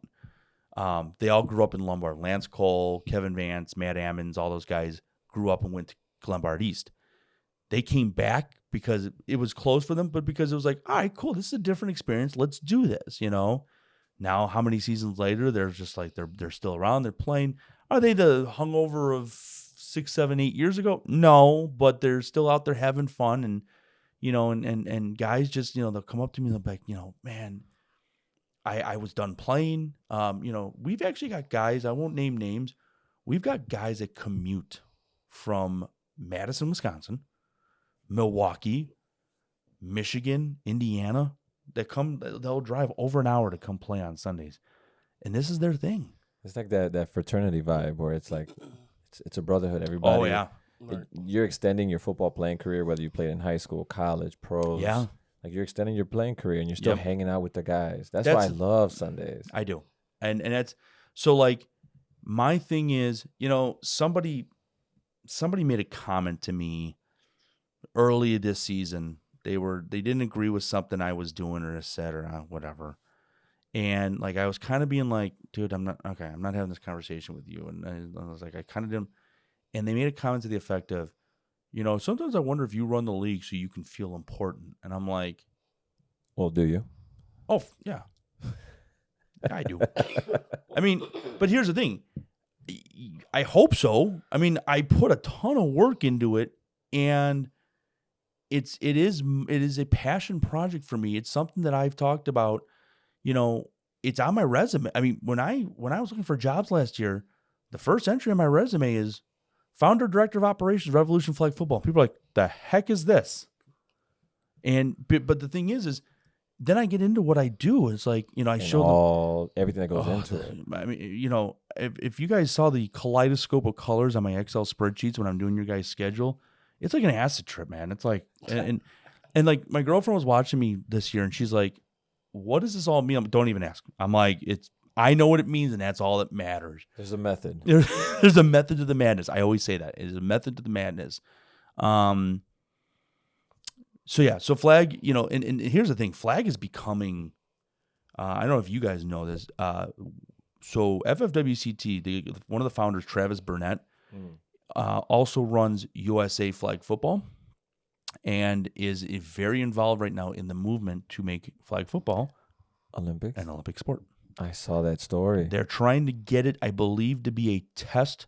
So a lot of people don't know this. Like, the Olympics actually run test sports, I think, off camera, I believe. I think actually baseball is supposed to be making a small comeback at the Olympics this year, but I don't think it's supposed to be brought. I could be wrong on that. I know that there are test sports. I know because rugby sevens was a test sport before it became an Olympic sport.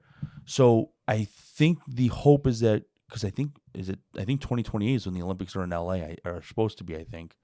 Yeah, all the schedules are all wacky now. So I think at the 2028 Olympics, they're hoping to have flag as a Olympic sport.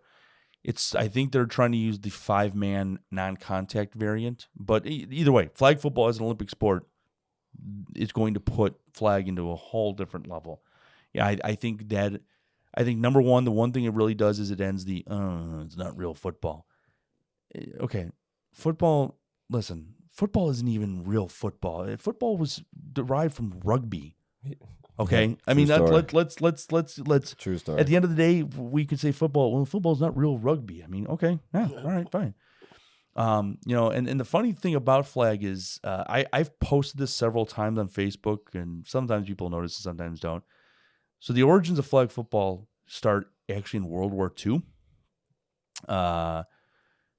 Soldiers would be overseas, and they'd have some downtime on the base, and in their full uniforms and their boots, they would take a towel and shove it in their belt loop, and that was their flag. And they had a football, and they'd run it because they couldn't tackle because they got hurt and they'd be in deep. Yeah. And they would run, and you'd pull the towel, and that was the tackle. So flag football actually started in the United States Army during World War II.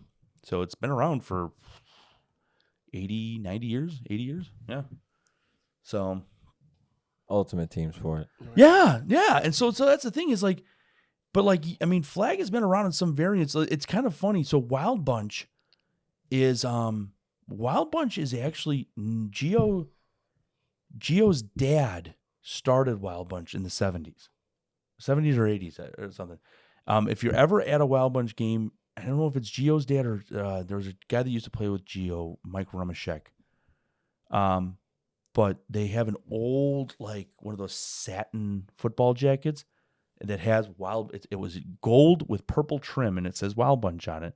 And it's one of the original jackets from when they played back in the 70s or 80s. Yeah. Oh, wow. Oh, yeah. That's a cool. Oh, yeah. There's so much, and that's the thing. There's so much history. You talk to Doug Course, and Doug goes, I played Northfield when it was two-hand touch, and and I'm like, okay, well, I played two-hand touch in grade school, but that's fun, But I mean, flag has just become something. The AFFL thing. We when that came out a couple years ago, that put flag on the map. Yeah, it was on TV. And it's supposed to be back this year.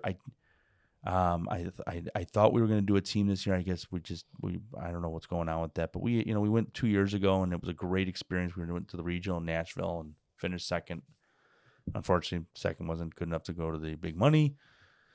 And that's the thing. FFWCT has transcended so much in flag football. They've again, it's funny. I always talk about the parallels between us because FFWCT was kind of an offshoot of USFTL.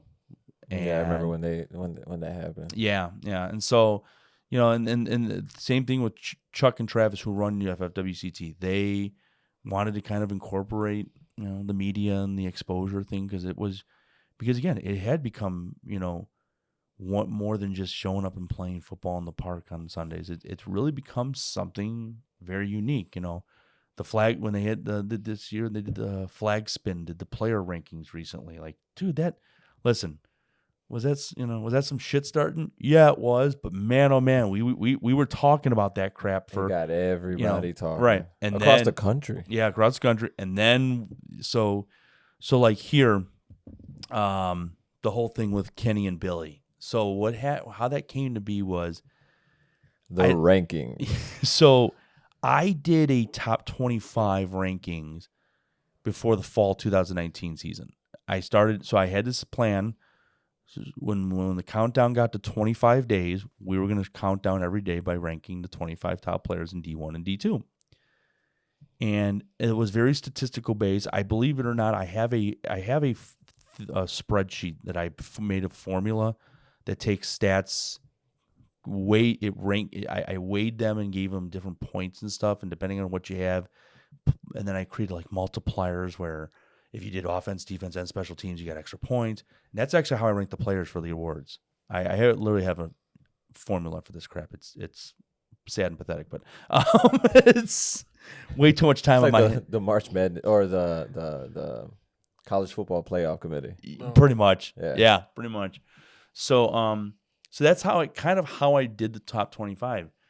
There was no personal. I didn't rank anybody because it was my friend or something. Because believe it or not, the person who was number one in D1 at the time, him and I actually were not getting along. And Say his name. Who was it? Oh, it was Mike Padron. Mike and I were not. We had a beef, but I was like, everyone's like, oh, and someone even asked me, are you still gonna make Padron? I'm like, yes, because at the end of the day, he's still not top. He was at that time the top player in Revolution. So, anyways, I came up with this ranking.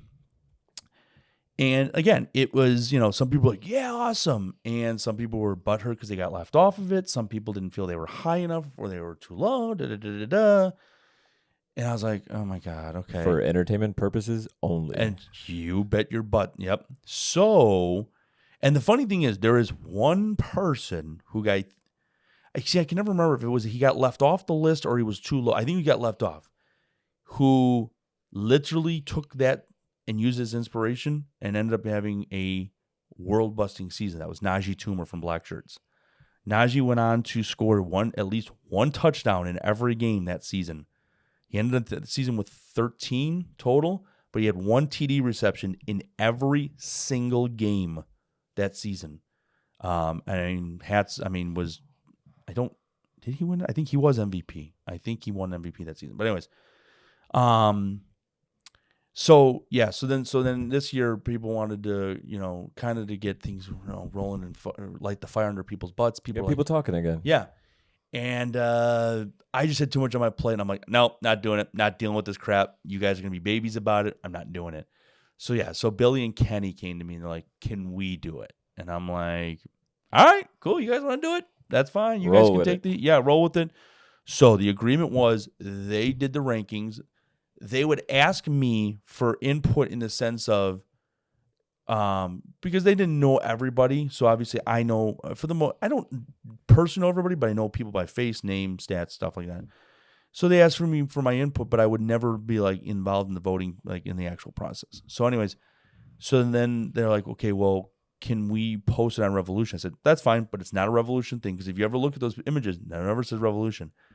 And so, so the morning of when they gave me the first list, I was like, all right, we got to do more than just put a list out. And so, like, I'm literally getting ready for work, and I'm at my laptop going, all right, let me take an image of a bulletin board. Okay, let me get a piece of paper with a pin, and literally the idea of the bulletin board for bulletin board material came to life, and that's how we started that.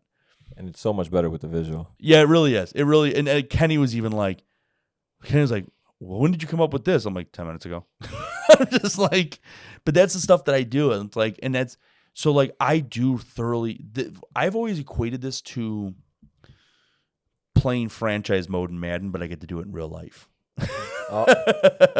That's a good one. Yeah.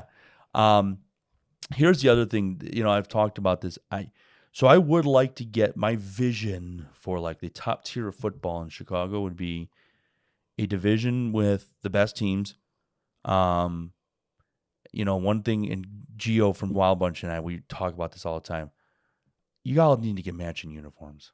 You really need to get matching uniforms. That would make stat keeping so much easier if everyone had a damn assigned number and a matching uniform. I was looking at the stat sheets from week 1. Mind you, it was cold, and I get that. But like, I've got orange hoodie, 3 receptions, like white t-shirt, 2 interceptions. Right, white t-shirt, 2 interceptions, medium length dreads, 1. I'm like, how do I differentiate medium length from long? What the like?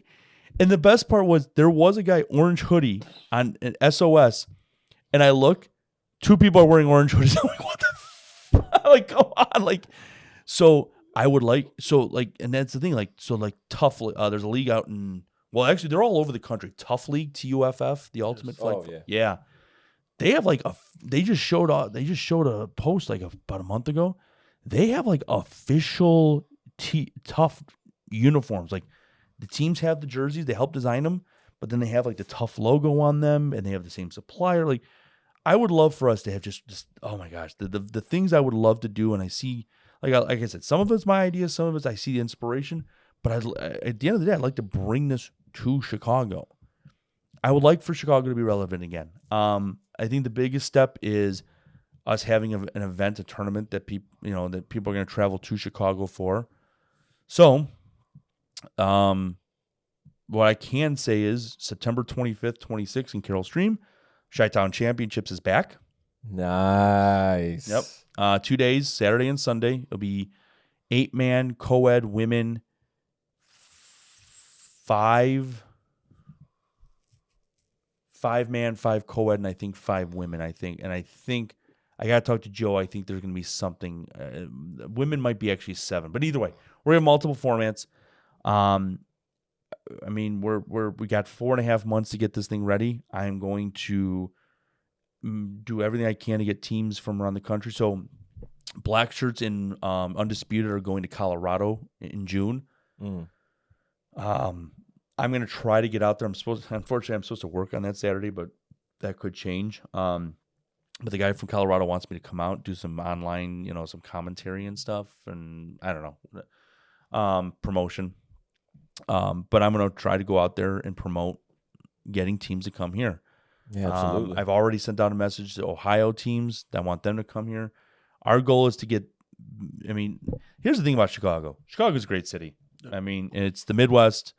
September is not the most ideal. Like I said, we wanted to do it in August, but there was a lot going on. Like, end of July is the Fallen Warriors tournament in Atlanta, which is a big time event. Yeah, pretty big.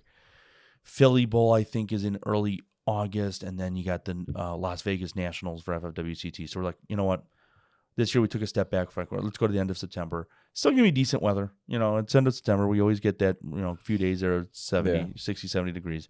So, and we had the tournament last year in Milwaukee that was in the end of September, and that was 70 degrees sunny all the weekend.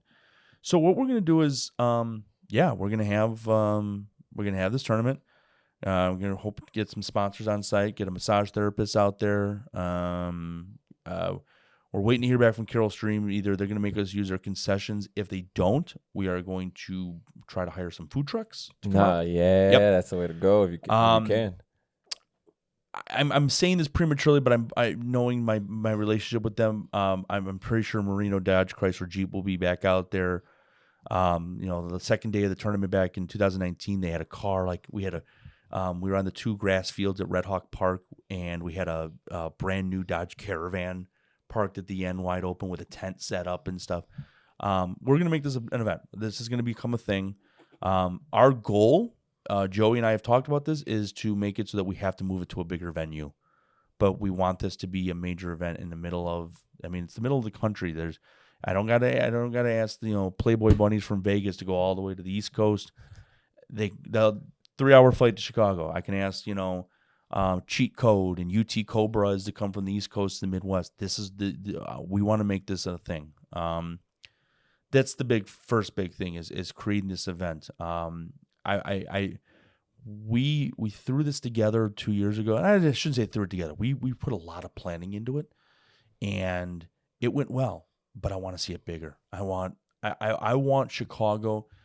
The biggest thing has been we got to compete with Windy City Hammer. Well, to do that, we got to bring more competition. We can't keep playing the same teams over and over again. And over and over. Hats off to Phantoms. Phantoms went out. Then there was 32 teams in Florida, and they were the best of 32 teams in the D3 National Champions this year. And that's the thing is we also we travel well. We had a dozen teams in Florida this year. Corey took exception to that one. You guys played Phantoms. Close game? Yeah. We should have won the game. You should have. But you should have. Missed field goal. Missed field goal? Then interception in the game. Interception in the game. That's right. I forgot about that. Oh. But yeah. Sorry, bud. Sorry, man. It's the little things. It is. It is. You got to finish. But you want to know something? So that's the other thing. So, Jackals and Phantoms both came from Bolingbrook Park District League. So I'm not insulting Park District leagues. There's a difference between. I've always classified as Park District leagues, privately owned leagues. Mine and Northfield are privately owned leagues. The one big difference is I've always felt is we do the contact element a little better because it's our insurance, not the Park District insurance, blah, blah, blah, blah. That's another thing. By the way, listen, if y'all going to play contact flag football, play contact and then don't complain about the contact. We wear mouthpieces for a reason, guys. Yeah.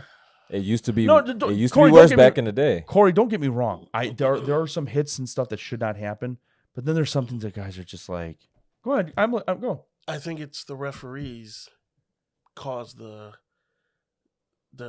problem. Okay. Because they let us get away with some hits, right, but not others. But it's the same hit. It's just different game or how a person reacts. Sure. Okay. Oh, I agree, 100%. Yeah. When I played, bodies were all over the field. Oh, 100%. And we all understood it.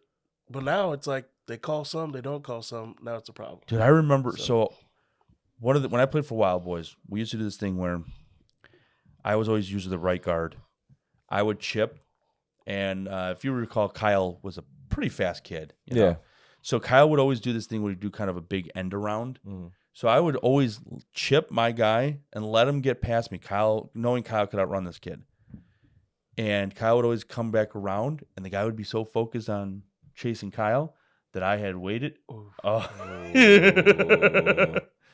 Yeah, that got outlawed about 2 years later. That was oh man. I used to love that. And I want to be very clear. So the one thing I was very notorious for was I would say, hey, I would get the guy's attention, so I wasn't blindsided him, but it was more or less, hey, bam. Right. So I'm like, hey, man, I told him I was there. I was like, I don't know what you want you to do, you know? It's a football play. Yeah, exactly. So, but anyways, so the contact, it's, we all do got to go home on Mondays. Yeah, but it is part of the reason that it brings us out. There's a reason why we're playing contact instead of Chicago Sports Social with your hands behind your back, not touching each other. Yeah, I don't get that. Like part of our crazy as guys who love football and it's the contact. Yeah, it's being able to let some of that out. It is. It's a therapy to a lot of us.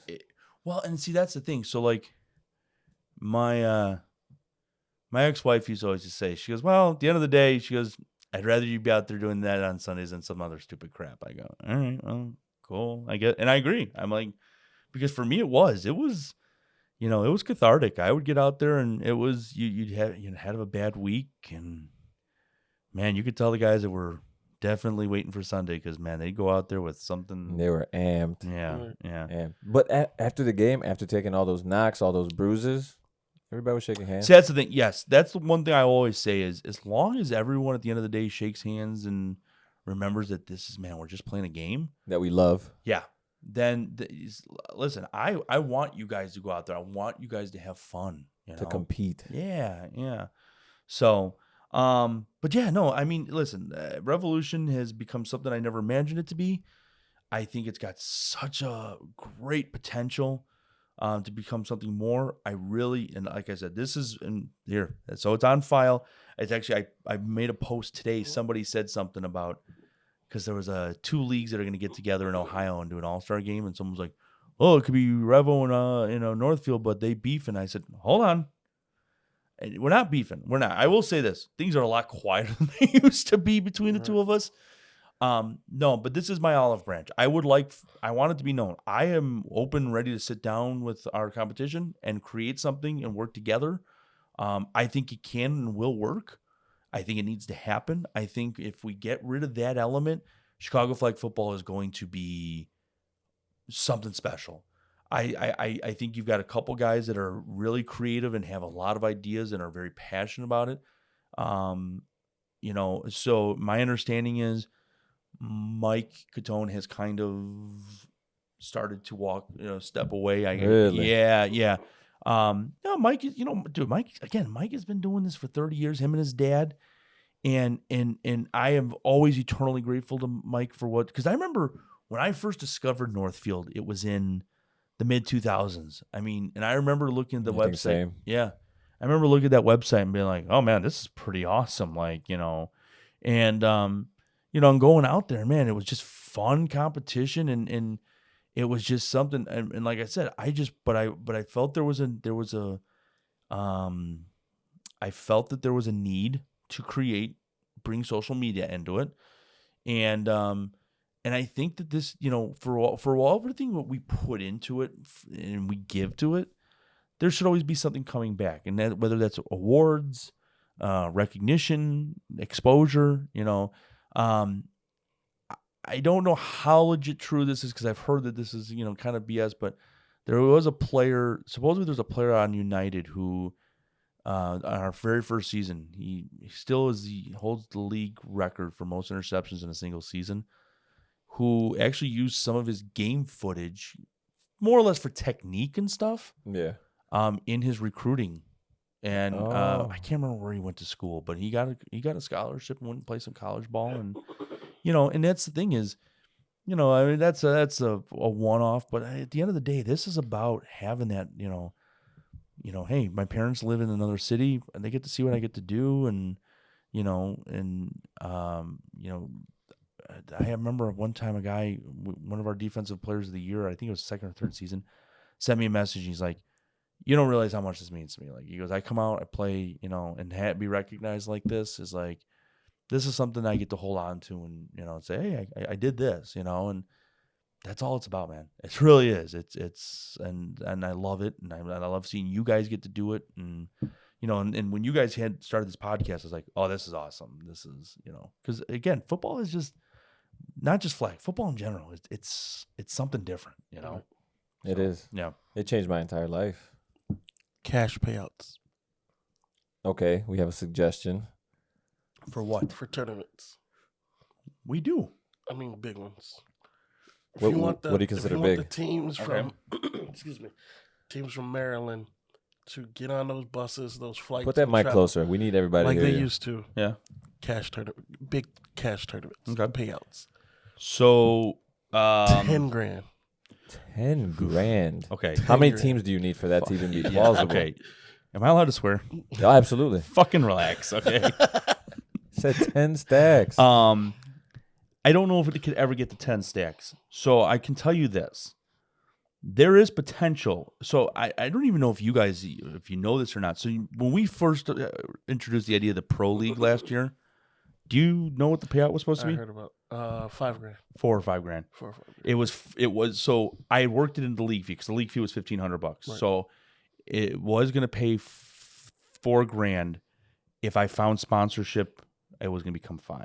So it's possible. And see, that's the other thing is to do stuff like that, you need planning. So the Chi-Town Championships has been in the works for months. We wanted to announce it back in February. But there was, first off, the whole date thing we didn't know. We weren't sure if we were going to want to go up against FFWCT in Vegas. So that's why we're just now announcing it now. With time, we can go out and sell. I can go out and sell, sponsorship and get more cash prizes. Now, that said, the more teams that come, the more the cash. So, like, I think what FFWCT does is the prizes already, or they did this year, there was a minimum prize, and then anything above a certain amount of teams, every team that entered, it went up and up and up and up. Right. So, for there do be cash prizes, and I'll say this: we're working right now to create, because this was a problem with some of the Chicago tournaments, is because we didn't have posted prizes. We're working to set what the minimums are going to be based on what we know we can get in teams. And then anything beyond that, we'll say, okay, if we get this many teams and grow, the prizes will go up. I don't think it will ever get to 10 stacks, but I think $4,000 and $5,000 is possible, yes. And it depends on the format. There is one, I think it's called the Illuminati. We looked at it last year. We're contemplating going. It's $2,000 buy-in. $2,000 to buy in. So that's the other, right? And that's the other. Yeah, I mean your entry fee's gonna skyrocket. Of course, but right? I mean that's worth it though. Right. If I pay 2 to get 10, and because I also think I have to look. I think Colorado is big money too. I think Colorado is because I think Colorado is a big buy-in. See, that's the thing. That's the other issue. So I'll tell you this. So we talked about Milwaukee earlier. Yeah. The big issue where I struggled to try to get a league started in Milwaukee is they don't want to pay. Of course. They don't. I will say this, Milwaukee has the talent to put a team together and compete. I tried to get them actually this year to do a traveling team and come down here. And that's the other thing is there's teams that are interested in doing that. Last year, Gorillas of Detroit actually were going to consider, if we'd have to give them like triple header, doubles and triples, and they would come like every 2 weeks. They'd come from Detroit and play. Because they do it now in Ohio. They go down in Ohio. So they, but there's like Milwaukee. They don't want to pay. Like even now their league up there. They do this weird thing. They do like a 14-game season, which that's way too long. They only do one season. But they also play on grass fields behind an American Legion Hall in Oak Creek, Wisconsin. I actually found them that. No, it's actually a decent field. I found them in the field. It was really weird how I found it, but they only pay like $800 or $900, but they don't have film, they don't have and I don't even all think the bells and whistles. Yeah, and I don't even think you have a cash payout. So like this year, again pending sponsorships, D1 I think is going to pay out $2,000, and I think D2 is going to pay out $1,500. I think, and it can't be quoted on that. I have to do the numbers, but because I'm waiting for the sponsorships to lock in. And that's what it's all about. As long as I have sponsorships, you guys can have hell you want. I don't care, And that's the thing. But also, you got to be willing to spend the money. And that was the whole thing about Pro League last year was, listen, you guys want a payout? I'll give you a payout, but it's going to cost. So like, here's the normal operating cost, which is like $1,100-$1,200 to do it. So how about this? We have 6 teams. So and that includes you already paying out, getting a $1,500 payout or whatever. So now if every other team, if 5-6 teams pay out $300, it's another $1,800. That's where the 4,000 came from. I was like, all right, here you go. This is what you guys get. Are you, is this going to work? And then COVID hit. But I mean, it can be done. It's but that's the thing is it goes back to. Listen, I'll put the work in. I have no problem putting the work in, but if I don't know who the heck is playing in my league until 2 weeks before the season starts, there's no work to put in. Right. And that's why I want this to be a unified effort. It's not about a takeover or anything like that. I've said it before and I'll say it again. I told Mike when I first went to him, Fro tried to get us to the table. Okay. I told Mike, I'll name the championship trophy after your father. I'll put North, listen, even this year, so even as late as this year, as January, February, we were supposed to sit down We were supposed to sit down and have a conversation. It didn't happen. Okay, don't know why. I'm not bashing anybody. I'm just saying it didn't happen. But I had already. I have this like 3-page proposal of how we would brand it, how we would do it. We can somehow use both the Revolution Northfield names, something like that. I don't care. I just wanted. But you took the extra step to start this proposal. Oh, I have. Oh, the proposal's been. I've had this document on my computer for 2 years, and I've edited it and changed it and worked it with whatever was going on at that time. Yeah. But when I asked Fro to get us to the table, I drew this thing up. I mean, there is a you might, if you're ever in the inner circles of Northfield, Revolution, you'll hear about the Blue Notebook. The Blue Notebook is the notebook I bought the day I started Revolution. It's been spilled on. It's been pages have been torn out of it. Some pages aren't even, I was drunk or tired when I wrote something down and I was calculating numbers, but that is literally the Bible of Revolution and is the notebook I wrote a lot of Revolution in and the ideas and stuff. And I keep this thing in my desk at home. I don't use it much anymore, but I mean, I've had a ton of ideas but again, some of them I cannot do with so much uncertainty all the time. And it's not a knock. It's not, people would always say to me, well, competition is good. Yes, it is in some aspects. Right. But when the competition is diluting the product or on both sides. Correct.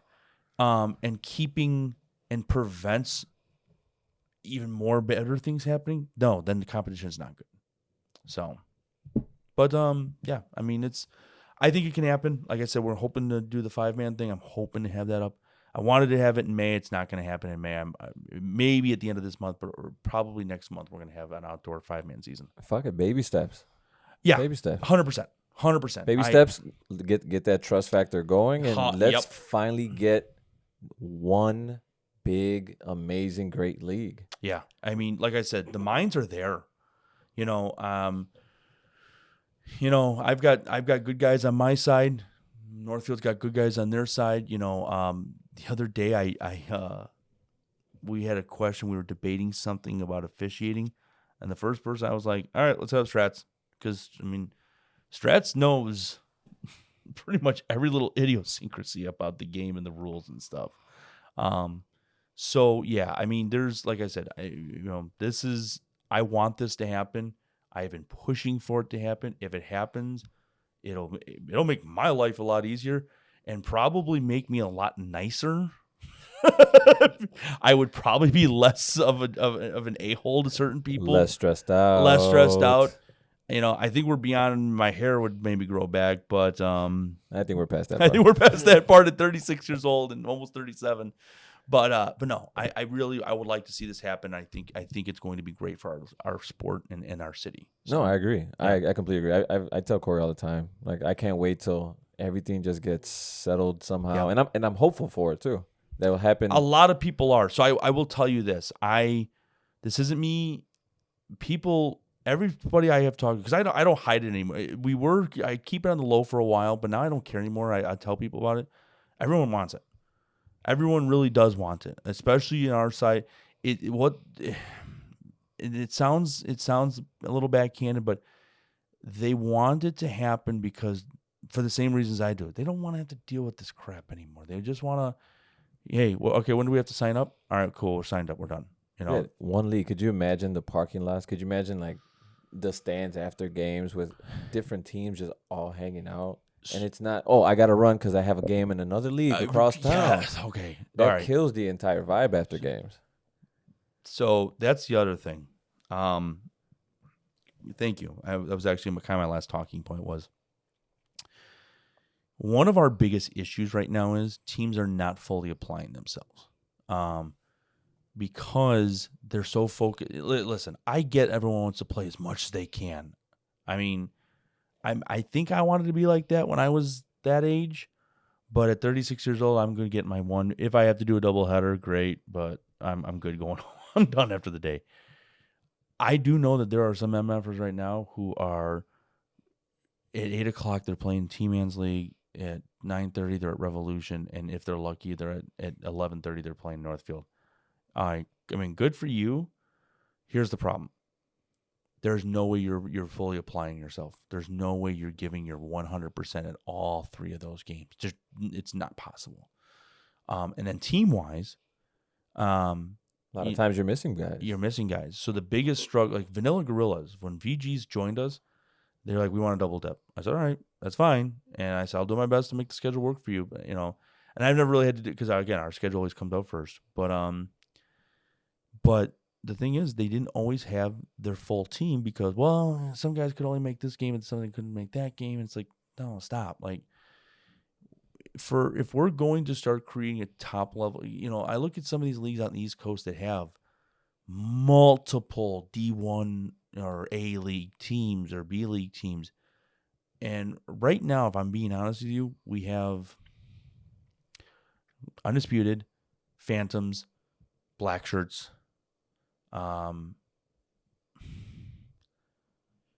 you guys. I'm sorry. I mean, you don't have to say it because he's here. You can be honest. No. Yeah, be honest. No, I mean, but here's the thing. You just meant you said you guys could easily have been D3 national champions this year. I'm not taking away from you guys. Right. And so back to what I kind of got sidetracked earlier because I was talking about the Park District. Phantoms and Jackals came to us from Bolingbrook and they came to us the year we split into D1, D2. Okay. And I just automatically assumed I was going to put them in D2. Hey, they're new teams. They came from Park. Both of them were like, no, we're playing D1. So they went right up there with the Wild Bunch and the Alphas. Again, that was our top competition. And I honestly believe at that point, and Black Shirts, and I believe at that point I still believe, because what was going on over there, you had Hammer and then whoever had to play Hammer. Okay. Yeah. So I felt we had some of the top competition here, and they came and they competed. Both teams in, and I think you joined Jackals a season later. It made for some really good games on Sundays too. They do. And so I think right now we have one true D1A team that's undisputed. Then I think we have 2, maybe 3 B D2 teams. And so it's Black Shirts and Black Shirts are, if they can get out of their own way, listen, Black Shirts are a heavily talented team. Very athletic. Very athletic. You probably have, Najee, Reggie, Dante. Now Crop's playing quarterback. Crop's a good quarterback. Malik. Thank you, Malik. Big boy Holloway. You can move too, and you got Holloway. So you've probably got 5, 6 top level players on that team. And I don't care how this comes off. I've tried to have this conversation with them. It's a mental thing. You got to get out of your own heads. That's what's keeping them from getting to that last level. Is they're too into their own heads about stuff. But they are. So I will say they're on borderline where they can be an A team, but they're still B because they haven't won. And I know, and I think they'll agree with that. But they're not a pushover team by any means. They go out and compete. They had a great weekend in East Coast Nationals. I mean, they were in the Final Four, I believe. Thought they lost in the championship. Did they lose? Oh, yeah, that's right. To Up in Smoke. That's right. My bad. My apologies. Yes, that's correct. So I mean, they go out there, they compete. So yeah, you got Black Shirts, Phantoms. Phantoms obviously are moving up, and then like I said, you guys were a field goal or a couple plays away from being where Phantoms are at. So you're there too. Chicago Hustle is, a thorn in my side.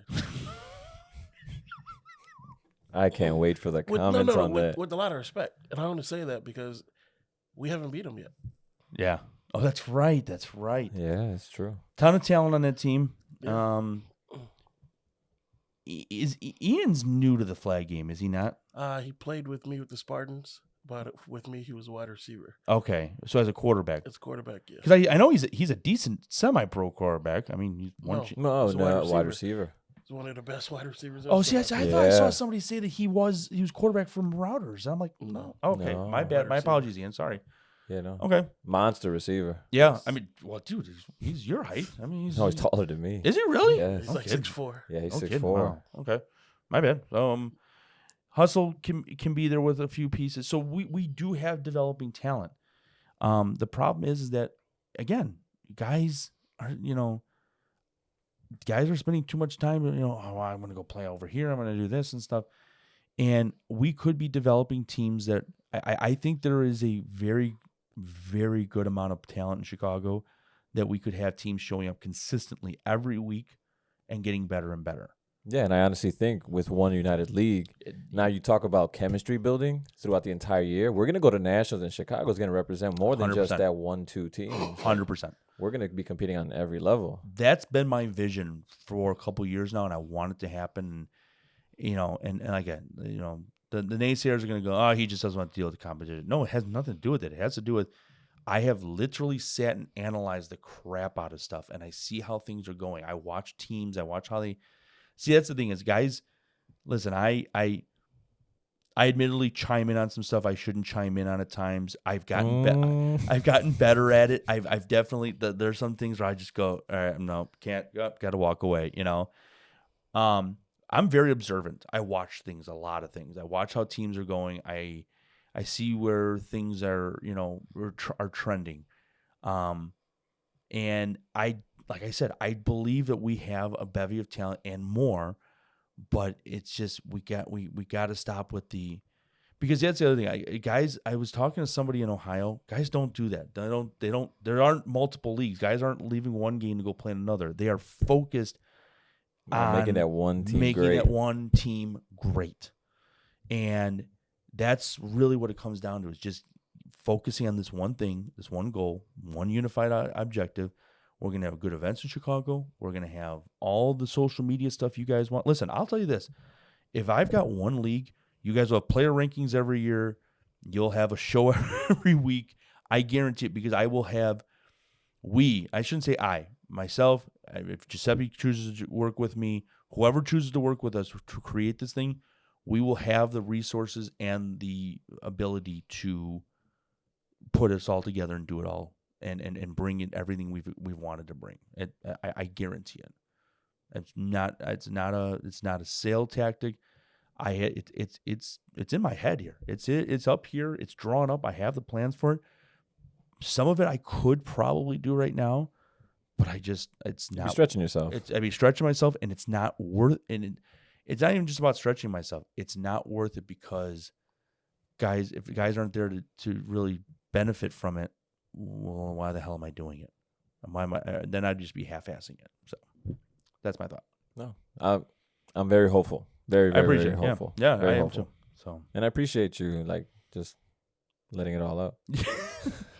Shit, I'll give you my insurance card rundown and for this therapy session. No, because I'll tell you what. I mean, a lot of negative feelings towards you at times, and guys just don't really get to talk to you or get to sit down and hear the full story or like everything. Yeah. So they just judge off of, oh, I saw him that one time at the field and he was an ass. Correct. And listen, and I love that you have no filter. I personally loved it. I know some people it rubs them the wrong way, but I'd rather you give me the real instead of the cupcake. So my thing is this: I am, for my entire professional career. I sold cars. I worked for Comcast. I worked for Auto Trader. I now work for a company called Invisible Fence. I'm all about my customers. Customers are number one. Okay? The experience. Exactly. The experience is the biggest thing. I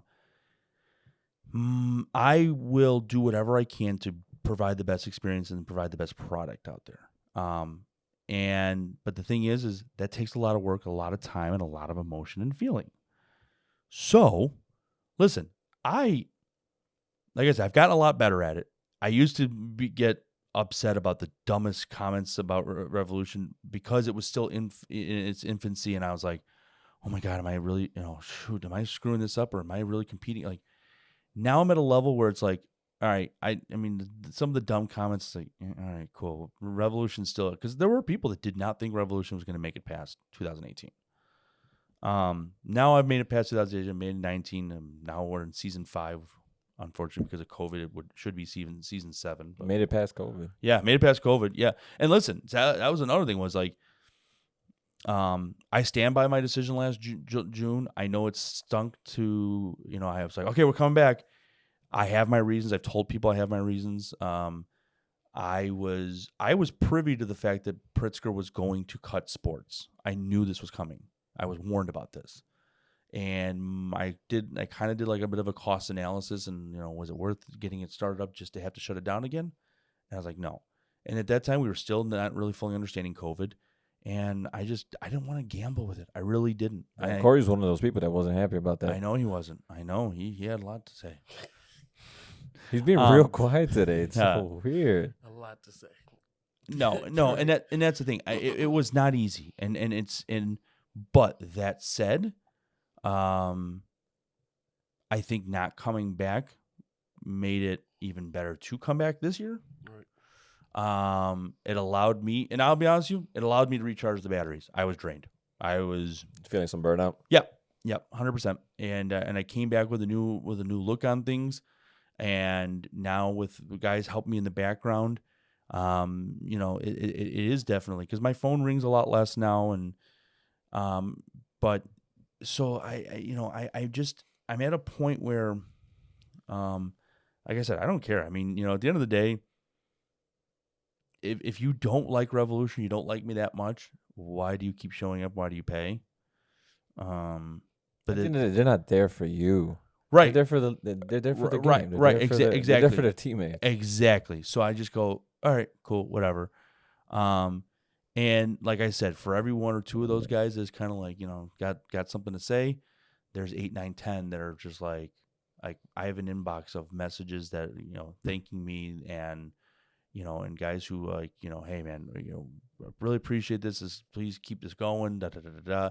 And that's the stuff that I do. Those are the guys I do it for. I guys like Chuck Voss. Chuck Voss. Chuck Voss is, I'm pretty sure maybe my biggest fan. My biggest fan. That man would run through a brick wall for me. And I had a lot of good talks with him last year. And Chuck and I are friends. Chuck was one of the people that was very pissed at me when I decided not to restart the league. And I saw what that did, and I saw the people that I was disappointing, and I was like, all right.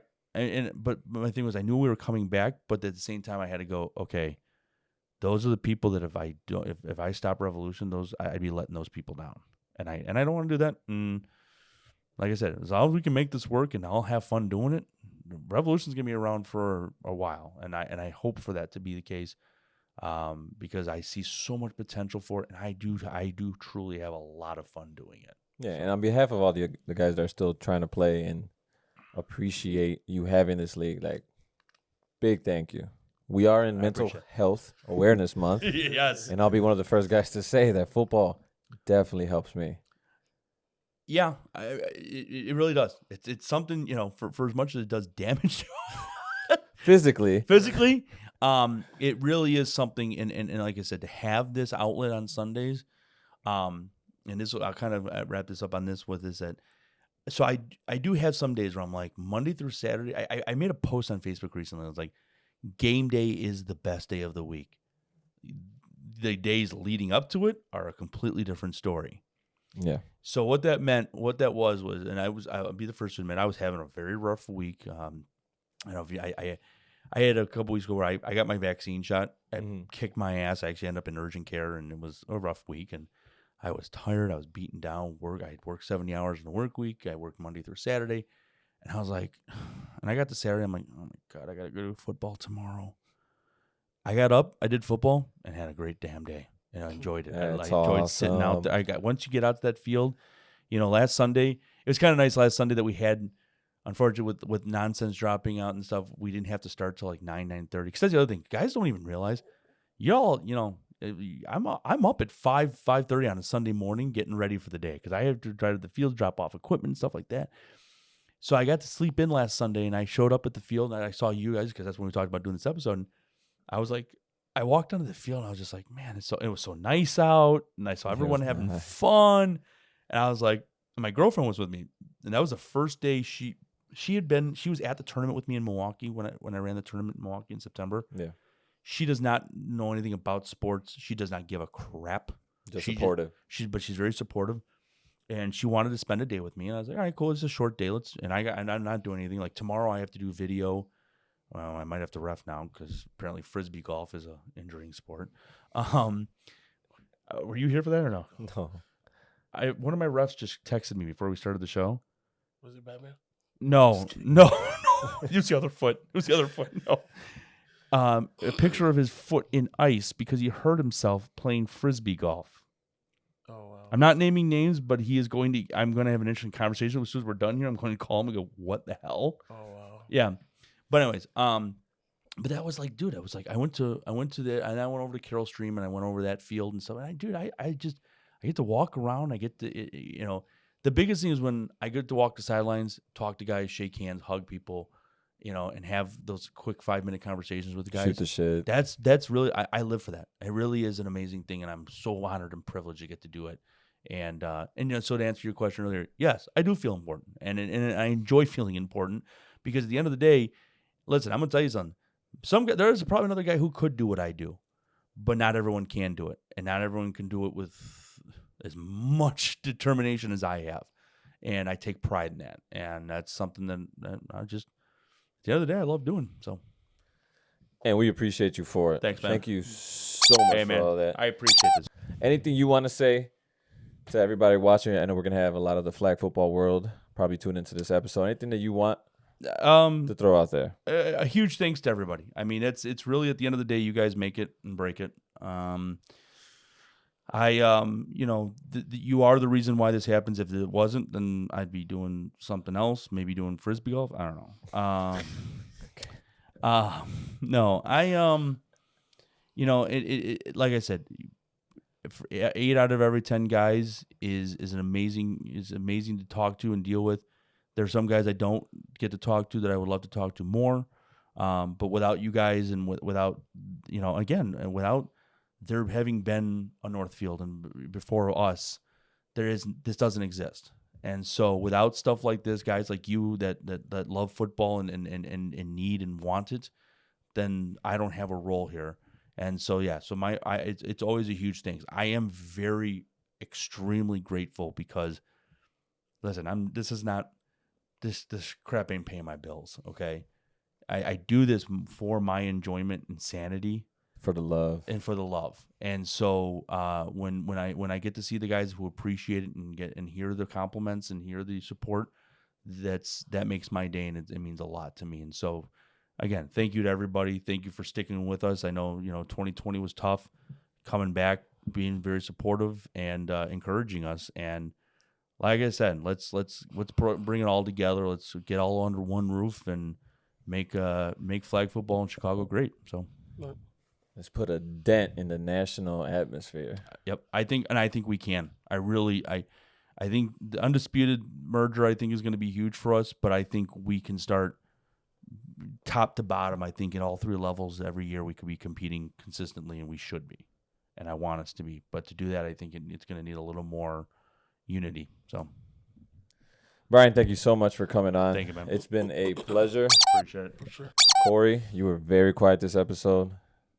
Great conversation, though. It is. It Yes. was. It was. Thank It you. was awesome. It was awesome. It was awesome. We'll do it again. I'm sure come closer to NFL season, we'll have more to talk about. Especially, yeah. Oh yeah, Corey's gonna want to talk some shit.